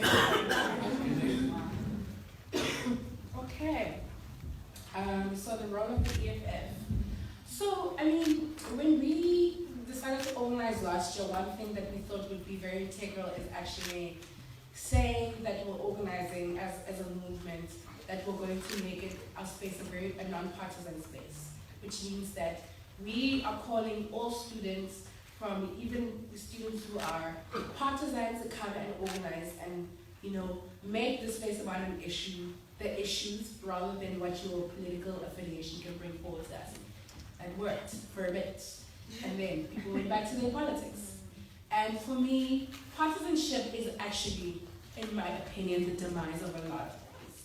Because then people start thinking about what they need to do, but what their parties require from them. So, for the question of the EFF, I think what you do see in the way people have organized and are organizing is that at very strategic, at different spaces, different partisan student organizations dominate. So at your UCT, a lot of people will say that your PASMs are dominating. At WITS, you see a lot of work from EFF. And so it's really, you can't really solidly to space and say the EFF Student Command is doing this and they championing this. But I will say that there has been a lot of support from the national structure of the EFF, even from the time of Residence 4, when we were trying to remove the statue off of campus, they actually raised the motion in Parliament for Parliament to vote for the removal of all colonial statues and symbols around South Africa. Obviously, they weren't successful because they're not the majority party, but we've seen a lot of support from the EFF. We've seen a lot of them show solidarity to students in different ways. Do I think that if the EFF was a majority party, they enact the necessary change? I actually think no. Because I think the EFF in theory is a very brilliant organization, but in practice we've seen it do otherwise. So we've seen it do things that are contradictory. And also, I cannot get away from the fact that the EFF is a party that's born out of the ANC, because it's, and I mean, people have different feelings about those things, but I cannot also get away from the fact that what we've seen in the ANC is a rot. The ANC is rotten to the core. And when I speak about its core, I'm speaking about its branches. So for me, when an organization is rotten there, there's nothing. You have to actually take the bathwater and the baby and throw them all out together. And one of the biggest questions that I ask myself is if the EFF is willing to savor those relations and that way of organizing or leading an organization, right? And building organization. Because for me, it's a cool party, it's really trendy, it's, it appeals to young people. But I think I'm still not convinced if it's the party to do things. And I think for many young people, during our elections, I decided not to vote these elections because I don't think that there's a suitable opposition.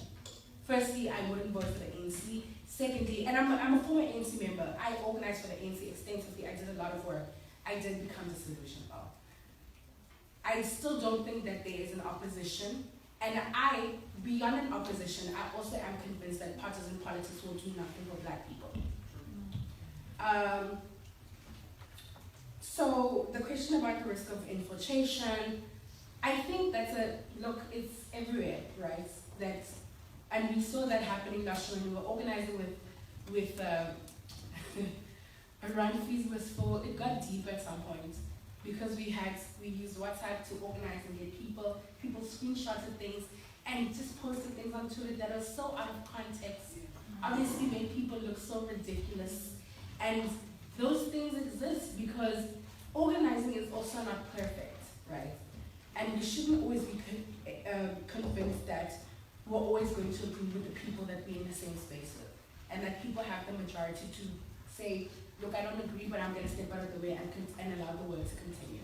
So it was one of those things where people are posting things on social media and people are saying things, and you're trying to say, but that's out of context, but you can't, because this is what's going out there. And this was around the time last year when, we had the fees must fall, we organized around the free education, the 0% increase came, and then all of a sudden, we had students who were affiliated to a political party saying things like, we the third force, we're trying to enact, we're trying to have a coup basically. And it's like, it's not wrong, it's not right, but it's also, it put a lot of people's lives in danger. And so the surveillance heightened because all of a sudden here are these group of people, and Rosebud as a movement always had people thought of it as a particular way because of its politics, because of how we organize.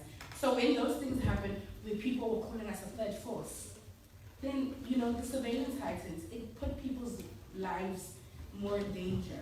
So I don't know what would be the safer way of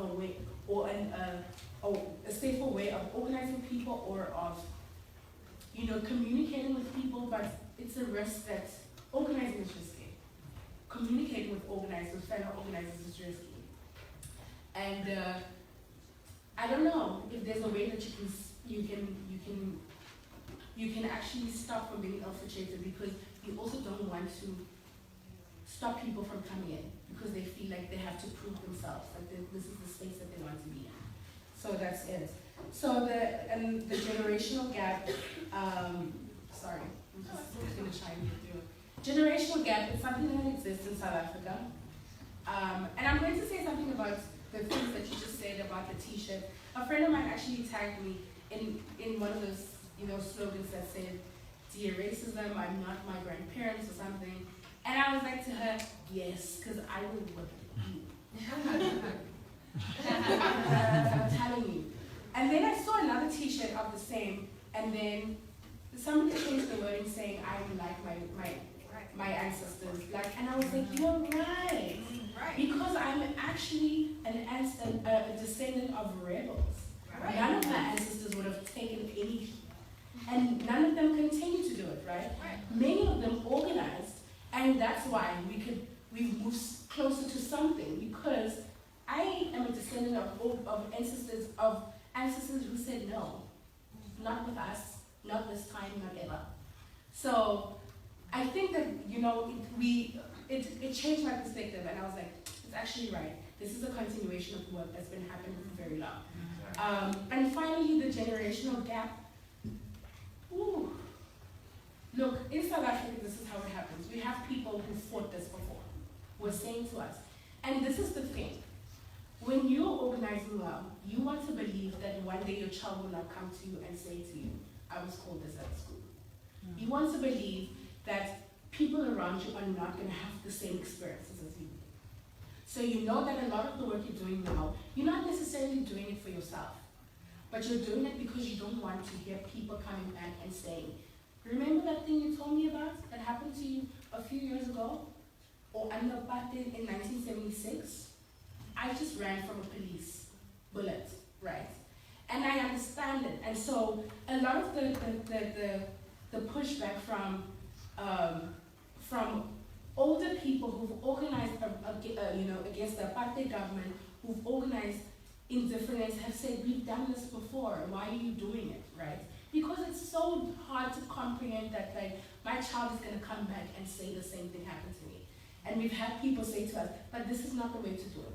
Why are all of you doing this? Why are you occupying? Why don't you have a conversation?" Right? Because we'd like to believe that these things don't work.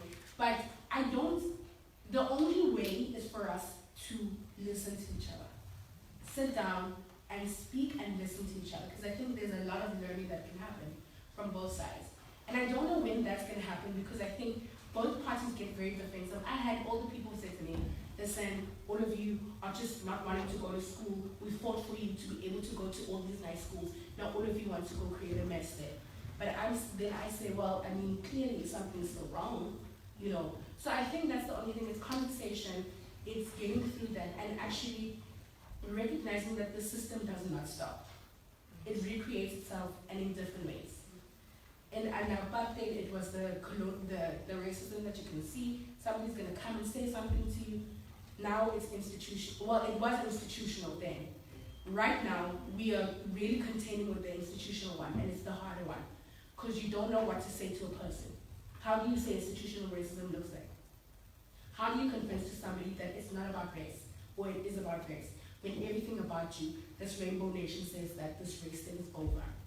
So if we can understand the fact that the system, it's been built for many, many years, and it's perfected in firstly, ironing out its own contradictions. Number two, in recreating itself and into a different monster that you can't explain to another person.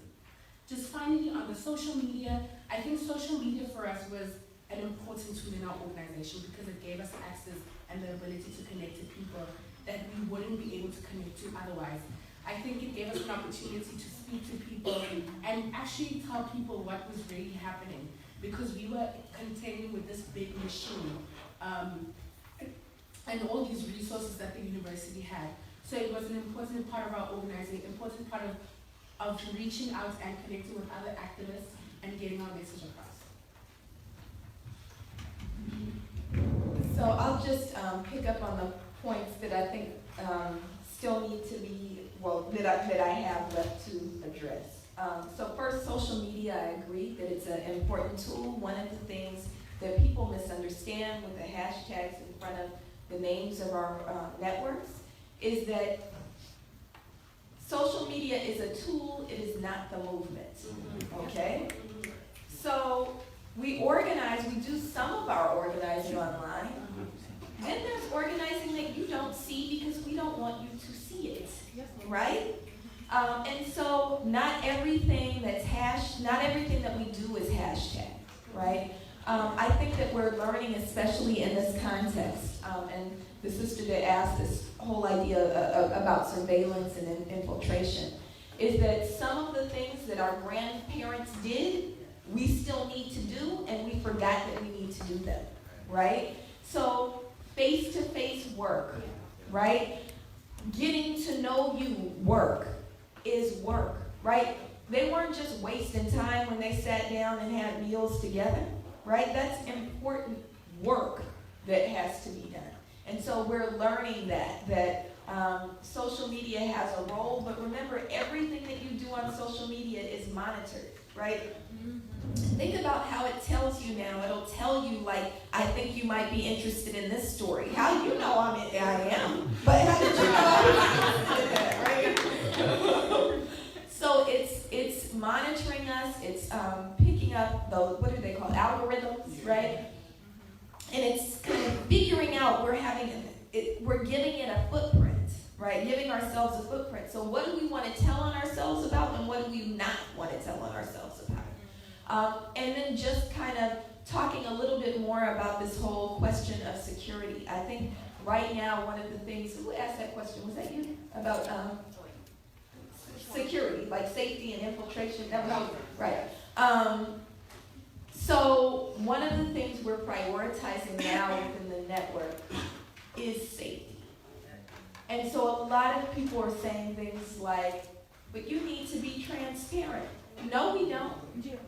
No, we don't. We're talking about revolutionary organizing. You don't have to know what we're doing. And safety is really, really important.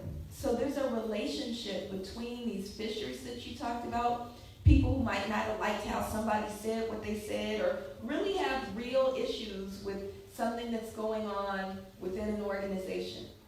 Every organization that I know of is a voluntary organization. If you don't like how Black Lives Matter organizes, don't organize with Black Lives Matter, right? Go organize somewhere else, and we can still be friends. There's going to be some points where we get down with each other. But it doesn't have to be that, oh, I can't stand Alonzo, right?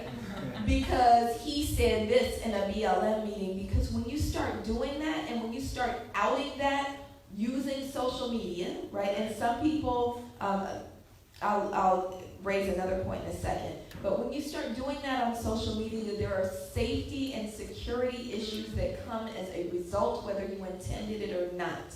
I don't know how many of you have seen this Professor Watch list, right? Some of us are on it, right? Those are real threats, y'all, right? People who organize with Black Lives Matter, we get death threats all the time. All the time. We get people showing up at our jobs, right? We have strange cars sitting in front of our houses. So you deciding to say, and Alonzo lives at blah, blah, blah, can set, maybe you're just mad at him, but now you put it out there, right? And what happens may not be what you intended. right? And so we have to learn how to, like, I don't know what's wrong with, this is the other piece with social media. People feel like they have to show all their emotions on social media. Learn how to hold that, you know? If you mad, just be mad. Go talk stuff in a corner somewhere. You don't have to put it on blast every single time. We have a basic principle that says call in, don't call out. If you gotta cuss somebody out, cuss them out face to face, not on Facebook, okay? So I think all of that is really important. The last piece I'll raise is when you asked about infiltration. Infiltrators and agents and all of that have gotten really, really sophisticated, right? So it's probable that you will never know who's an agent, right? We do need to remember that there are more undercover officers than there are uniformed officers. So if you think about how many uniformed officers you see in a day, you've seen probably double that number of undercovers, right? You can waste a lot of your time, though, going through your meeting and through your class, and they're in your classes too, right? And figuring out who's trying to figure out, look at their shoes, you know. Well, they had creases in, that's my theory. They had creases in their jeans. Who wears creases in their jeans, right? But one of my mentors, BAJI Kamati, who passed a few years ago, who was an organizer with the Black Panther Party and also an organizer with, I can't even remember. He was a Pan-Africanist organizer as well. All African People's Revolutionary Party, right. Thank you. He always said this: it doesn't matter if they're an agent provocateur or a provocateur. If the outcome is the same, they did the job, right? So don't try to think about who are they working for. Just figure out what kind of work they're doing, okay? And then the last piece that I just wanted to build on, the brother asked something about not working, that was you, right? Not working with white folks, not trying to figure out how you're going to, who was that? Not centering white people, who was that? That was you, right? Not centering white people in the work that we're doing. I think that's absolutely right. And so as we're working to dismantle the system that exists, we're also envisioning what kind of world we want to live in, right? And so we're building things like, I talked about, like alternative familial structures, right, are really important. What community looks like is really important. Now, especially in recent months with several of the killings that have come to light around people being killed for having mental health breakdowns, right? I think it's bringing to light the need for alternatives to 911, alternatives to police, right? And so how do we build those kinds of things? So you're absolutely right, especially in the space that we're in. We have to really deepen our vision and build structures wherever we can with the spaces that we have authority over that really are visionary, that really kind of are part of what we want to do. One last thing is you'll see another example of it with how we're dealing with this season. So some of you have seen the hashtag Black Xmas, hopefully. But we're engaging with the Nation of Islam and other organizations or for the third year in a row in something that we call Black Xmas. They all call it something different. But it's like the idea of not feeding the beast. Don't give your money to white corporations, right? But the alternative to white capitalism is not black capitalism, right? So the alternative to white capitalism is building black community. So what we're saying to people is instead of just saying buy black if you have to buy something, but then also demand something of those black businesses. We don't want to make any more Robert Johnsons rich, right? Think about whether or not if your mother loves the black arts, then whatever you would have bought her, invest that in a black arts organization, right? If you are committed to ending mass incarceration, then donate to an organization that does that work, right? And so that's the kind of thing that we're trying to do. Thank you. So these will be the last set. All right, so this is our last set of questions. So as a question, we'll jot it down. Hi, I'm Avery Ann Joseph. I'm a freshman biology major from a town just outside of Tampa, Florida. And this question is a little different than the other ones. This goes back to what do we do post-election? I grew up in a predominantly white community, you know, small town in an evangelical Christian church. And it's like all the people that I grew up with, the people that are my community, you know, the people that I've known my whole life, they came out as the racists that you talk about. Before they were Oakland, California racists, but now I'm like, are you really Oakland, California racist, or are you small town racist? And how do you go forward with that? Do you burn all those bridges? Like, you have all this history and all like these feelings for these people, but it's like, how do they feel about me? Can we just go through real quick and listen? Burn some bridges. Yeah. Right? Burn some bridges. And the ones that you can save. But if you can't, they gotta go. I also don't think that you need anyone who thinks you're trash in their lives. Who doesn't even consider you to be human beings. So. Good evening, my name is Carmel. I am a 6th grade history teacher. And one thing that I want to say is that what I notice is that people tend to organize when they're filled with emotion. So when something happens, that's when people want to come together and rally. One of the reasons that I stepped away from organizing a little bit was because I noticed that when people would come together, there really was never like a goal. What is it that we're organizing for? What is it that we want? What is it that we're seeking to change? And so my question is, what do you all do when organizing to ensure that people are aware of what it is that you are organizing for? How do you let everyone know we're not just out here to say, oh, F white people, what is it that we are trying to do and gain? So how do you ensure that everyone is aware of that? You know what? I think for me, that's a very important question, because I also don't think, number one, I don't think that there's anything wrong with Black people just being around each other and getting for affirmation or just wanting to be around one another. But I also do think that, number one, it's important to have a goal. Number two, it's important to always keep your eye on it. Because very often we forget why we organize. And then we just provoke when we don't ask ourselves the bigger question. If we're going to go against the system, what is it that we're trying to do? And if we're going to go do things that need to be toppling the system, are we going to be toppling the system? So for me, constant conversation is always important, and debate. The space should always be open for debate, because when you say that we wanted to decolonize, we started a decolonial movement and we said this is what it looked like, right? This is what it was. We don't always have it figured out. We don't always know how we're going to do things. That's why you need a University of Azania, and sitting down and actually thinking through things, debating through things, and saying this is the best way to do it. But we must also be committed to doing the work of keeping it up. Because it's because we stop keeping it up and thinking that we should just organize, and do things that people start to lose sight of what's happening. Because we don't learn, we stop learning, we stop talking to each other, we stop debating with one another. Then we stop, then everything else doesn't matter. In my opinion, doing the work and just running means nothing if the education is not there. Yep. If we're not doing, because like Thomas Sankara saying, we're just creating potential murderers. We're just creating people who are running, and they don't know where they're running to. And that's why it's important for me, I think.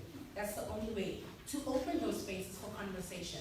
And it's okay, sometimes Blacks want to get around one another. Just let Blacks get around one another and be okay with being Black. But Blacks also have to have conversations with each other. They need to start talking to each other and start debating each other and saying, this is the thing. And most importantly, be committed to doing the work.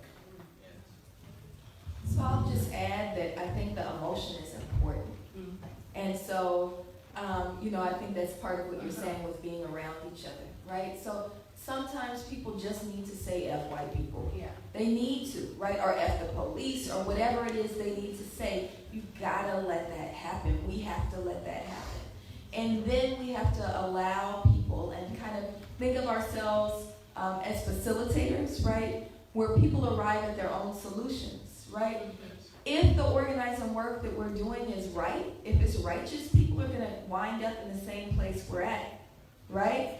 And if we need to shift, we need to figure out how we shift, right? So we do both, right? That work-study model, right? We're in the streets and we're engaging in political education all at the same time. So we're telling people who are out there saying, F white people, look up, look, it's the whole system. It's not just that white person over there. It's the system of white supremacy, right? And let them see it and help us, because it's us, right? Help us figure out how to get to the solutions, right? Hi, my name is Zara Gordon, and I'm an HU alum. My question has to do with traditional news media and how you feel like they've been helpful or harmful to perceptions of your movements, just within the general public, and whether or not your interactions with Black journalists or Black broadcasters has been better than with the traditional news media. Have you ever heard Don Lemon? Oh my goodness. Yes. I'm just saying, just being Black doesn't make you better, right? I think the traditional news media, if we look at what's happening right now, they have their traditional news media, we need to call them what they are. They are corporate media. They are owned by corporations. They have a particular interest, and they report stories based on those interests, right? So yeah, we've gotten in a little bit better than some other movements to be able to get some coverage. But I mean, think about this. They've decided Black Lives Matter is no longer newsworthy, right? We still organizing. Black people still getting killed by the police, right? We're still doing work, but they've decided not to report on it, right?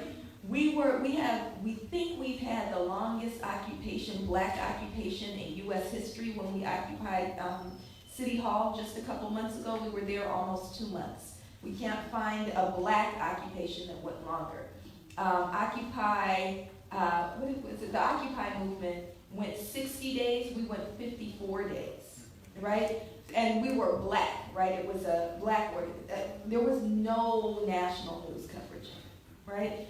So we have to remember that corporate media is just that, corporate media.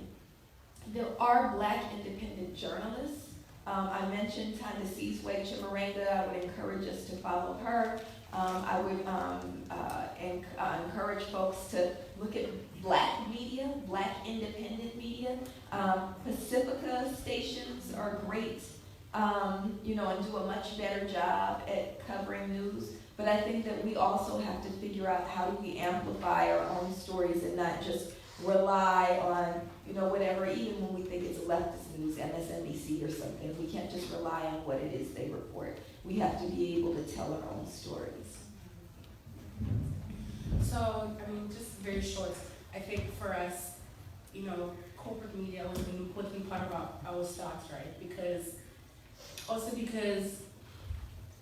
it feeds into a greater conversation about where we were based in a historically white university. So the interest was less about this great thing that's happening, but more about these Black kids who are trying to wreak havoc in a historically white university, this perfect ivory tower, right? So I think that even if we do get the coverage from corporate media, from white media in South Africa, we always need to be critical of these things because, like Melina has just said, you're going to be fashionable until you're not. And we see it, I've seen it happen this year where we had all these media houses. And the thing about media is that they're going to report what they want. They're going to report what sells, right? And they're going to step back if they're not interested in it. And I was speaking specifically to this publication called the Cape Times in Cape Town. The current editor, our senior editor of the Cape Times, got there because of this revolutionary reporting that he was doing on the road to his fall, because of the exclusive. But many a times he's implicated and said, quoted people and put other people's names on it. I was a victim of that. And they don't care. It's about what sells newspapers, right? And so, as much as I always think that with corporate media, you have to take a look at pinch of salt. Yes, the visibility is cool, but it also, you don't have control of your narrative. You can't say what goes out on what people consume. And I think in South Africa, I wouldn't really say that there is one Black media or Black media that I can say that I trust and I want to give, communicate through, because many of them have kind of gone into the sensationalizing what's happening, and if not, pushing a particular agenda. So I completely agree, getting to a place where we get people, we start to drive our own narrative. And in some way, I think that's what our social media platforms were about, making sure that people know what we want them to know, and to know the facts about the movement. Good evening, everyone. My name is Choma Bush. I'm a sophomore biology major from Fontana, California.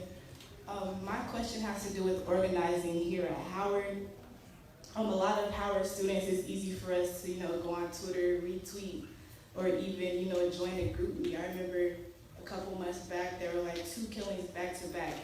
And there was a group we created, you were in that, it was about 300 students, and we said that we were gonna meet up at the flagpole, like Sunday night or something. There's 300 students in this group, but only 10 people showed up to the flagpole. Out of the 10 people there, of course, we all had, different ideologies. We kind of went back and forth, and we never really met up again. We kind of split off. So my question is, what can we do here at Howard to get young people more involved past social media? And then what can we do to bridge the gap between different ideologies? There are going to be, of course, splits, but what can we do to kind of bring those together?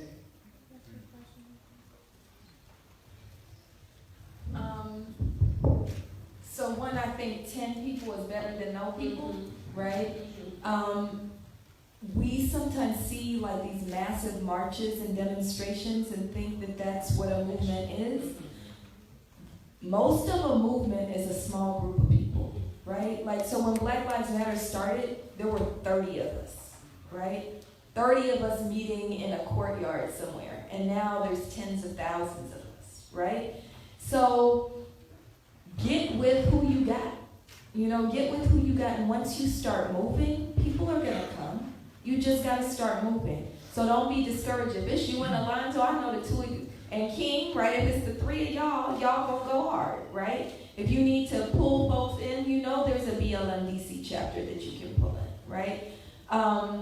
Bridging the ideological differences, one, I would first ask, are they really ideological differences, or is there something else going on? Because a lot of times what we see, the people who, I'll just speak from personal experience, who oppose our work tend to be people who are extremely patriarchal, right? And don't want to follow or be a part of a group that is primarily women, right? And so that's their own stuff. It's not ideology, right? They might use that as an excuse, but that's not really what it is. It's really their own internal stuff, not wanting to be a part of. I mean, maybe that's ideology, but it's more than ideology, right? It's a fake ideology, that's right. It's a fake ideology. With people who have real questions, I think you should always allow space for conversation within your movements, right? You hear a lot of stories about SNCC, for instance, having to sit in meetings for days because they moved only by consensus, right? So being in a meeting for 2-3 days because they could all come to an agreement about how they were gonna move. You got the time. Y'all are here. You're never going to have this much time again in your life. I know you think you're busy because it's finals, right? Or almost finals. This is the most free time you are ever going to have. Wait till you become a parent, or wait till you have a job that, makes you work all the time and tethers you to these things, right? So use that time to talk through those ideas. What we're also beginning to understand is the political education piece of every movement is super important, and it can't be neglected. So sometimes we think it's most important to get out to the flagpole. So maybe get out to the flagpole and then talk, right? You have to have a political education piece. And people, again, who are not on the same ideological page, maybe they believe in black capitalism. Shoot. I used to be friends, not really friends, but should be in some of the same spaces. Oh, I hate to admit this. Should I say it? So, y'all know Omarosa went to Howard, right? She was ahead of me though. Did y'all know that? Yeah. So I kind of know her. We ain't organizing together. right? Like, it doesn't matter that, you know, she says she's, you know, she still says she's about down with black people, writing about black liberation, right? Those kind of people need to just go with Trump, right? They need to just go, and you don't need to organize with them. But the people who have the same overarching view, who really are about black liberation, right? Then you can talk through those ideas and reach some understanding. I hope that makes sense.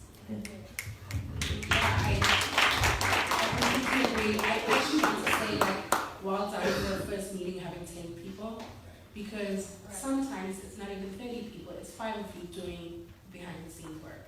Right? That's what a movement is. Not everybody's going to show up for the organizing work, but everybody's going to show up for the really grindy work, the work of keeping movements and things moving, you know, things moving. And that's, you know, that's what it is. And, you know, people will show up more if you have a demonstration. That's where mostly you'll see people. And I completely agree. The thing is, we should also, in our quest to liberate all black people, we must also remember that not all black people want the same thing as us. And we should be able to move on with the black people who do. And you know what? It is what it is. When we get wherever we're going, they're going to be there with us. And we're going to say to them, you know, this is what we're trying to do. Welcome. But, you know, we're not, that's, sometimes it is what it is. And that's a part of, like, when we move a step forward, we're going to start holding ourselves and each other accountable for different things. And whether it's the racism, the patriarchy, the anti-blackness, it's going to come. And that's what it is, you know. Take your 10 people. And if you don't have fundamental, if the disagreements are not fundamental, where you're just like, I absolutely cannot, then that's what it is. Because there are black people who believe in South Africa who are voting DA or believe in you know, that the only time the country will really be transformed is if we have a white president. I don't want to always do something like that, and I'm not going to do it. But I know that whenever we're going to get to where we're going, they're going to be there, and I'm going to say to them, look, it is what it is, let's forget about it and just continue. Final round of applause, please.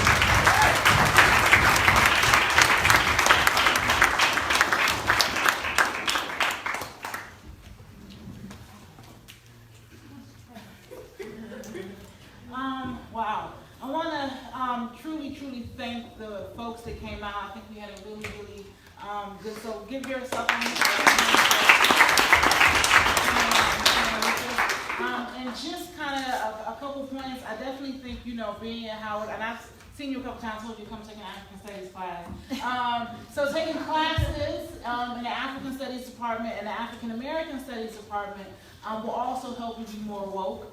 And for those who are wondering what we're teaching in the spring, while I was at Cal State LA, one of the things Melina told me is advertise or promote your classes like it's a party.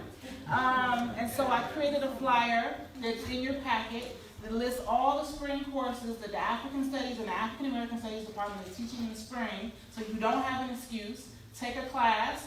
Also, we teach like 5 African languages. So there's also a list of the African language courses that we teach here at Howard University. And there are scholarships that we offer through the Center for African Studies for students who are studying language. You can get between $5,000 and $10,000 fellowship, $1,000 fellowship, which would definitely help many of our accounts, because I was a student here and I know how much that can help. And a couple of people I wanted to recognize, so I thank the Center for African Studies, but there is no one still here from the Center for African, no, the Center for African Studies. Gambia, I think, left. You working with the Center. Okay, so Omar is a photographer and he's actually filming this, and we'll try to definitely make this available. The Department of African Studies, the chair left, but raise your hand, faculty from the Department of African Studies, Dr. Haile, Dr. Palmer, the Department of African American Studies, one of my favorite professors on campus, Dr. Ammons. Also, Africa Now Project, where is Mwiza? Mwiza, Africa for Now is a television program, a radio program that covers many of these issues, many of these topics on WPFW 89.3. The gentleman of Drew who came through and they're gonna stay behind and help spread this place up. So thank you all for coming as well. And definitely, I also want to thank the students in the class, the social media and political change class in Africa. Because you guys made this happen. They created the flyers, they did the programs, printed the programs, printed the class flyers. They doing articles for Hilltop. And I hope I'm not forgetting anybody's work. But you guys have really, really been amazing. I told them, like, this is my first, like, big event here since coming back to Howard. And y'all gotta, you know, help me make it a success. And they really, really did continue to ask, you know, if anything I need, they're there. So I definitely love y'all and thank you. Even the ones that were kind of late on coming through the stuff. I'm not gonna call anybody out, you know. But also I think importantly, like I said, these three women are amazing. I love each one of them. Mase, I've only gotten to know these past few weeks really, outside of the time we met in South Africa. And when you get with people who your spirits just align, like you can just be free and just talk about stuff. And I definitely want to say thank you. So the students also helped to find gifts for you guys. So they put together a little package. So first I want to give this to Nana. I'll come and give it to you. So Nana does a lot of work with immigrants. She's done a lot of stuff, especially with undocumented immigrants, black immigrants. She worked with the Black Alliance for Just Immigration, which is a really good immigrant advocate organization. I watch her on Facebook. Wherever she goes, I'm like, oh. And every one of you, the students can attest to this. I have played videos of you guys on YouTube. I have projected images of your Facebook statuses, like, you know, just when you guys are kind of like really talking about some really important stuff. So a lot of the students have seen you guys. I use your work a lot. So Nana, this is for you. Thank you so much.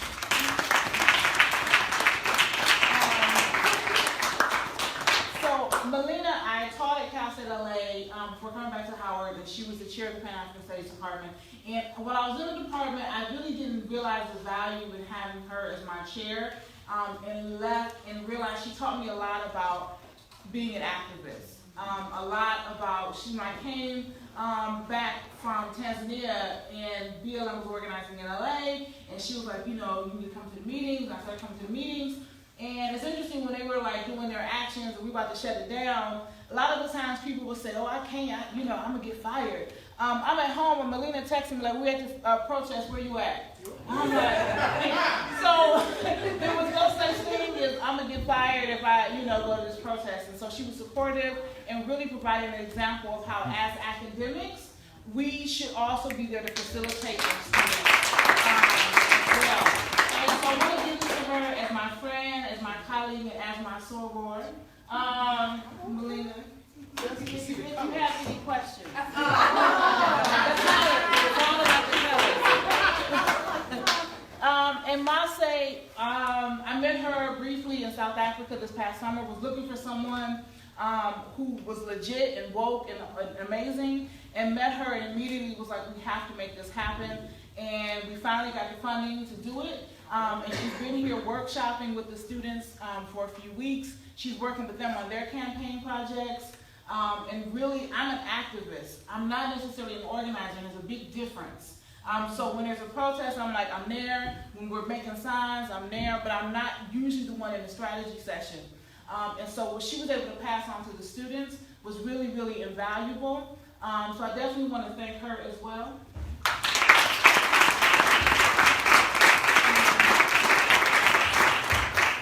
That is it. So hopefully you guys will see you again in the African or African American Studies course. And folks will still be around for a few more minutes before we have to leave. So if you want to ask some more kind of questions, and BLMDC see if you're interested in organizing with Black Lives Matter. April, can you stand up? April would be happy to talk with you about organizing.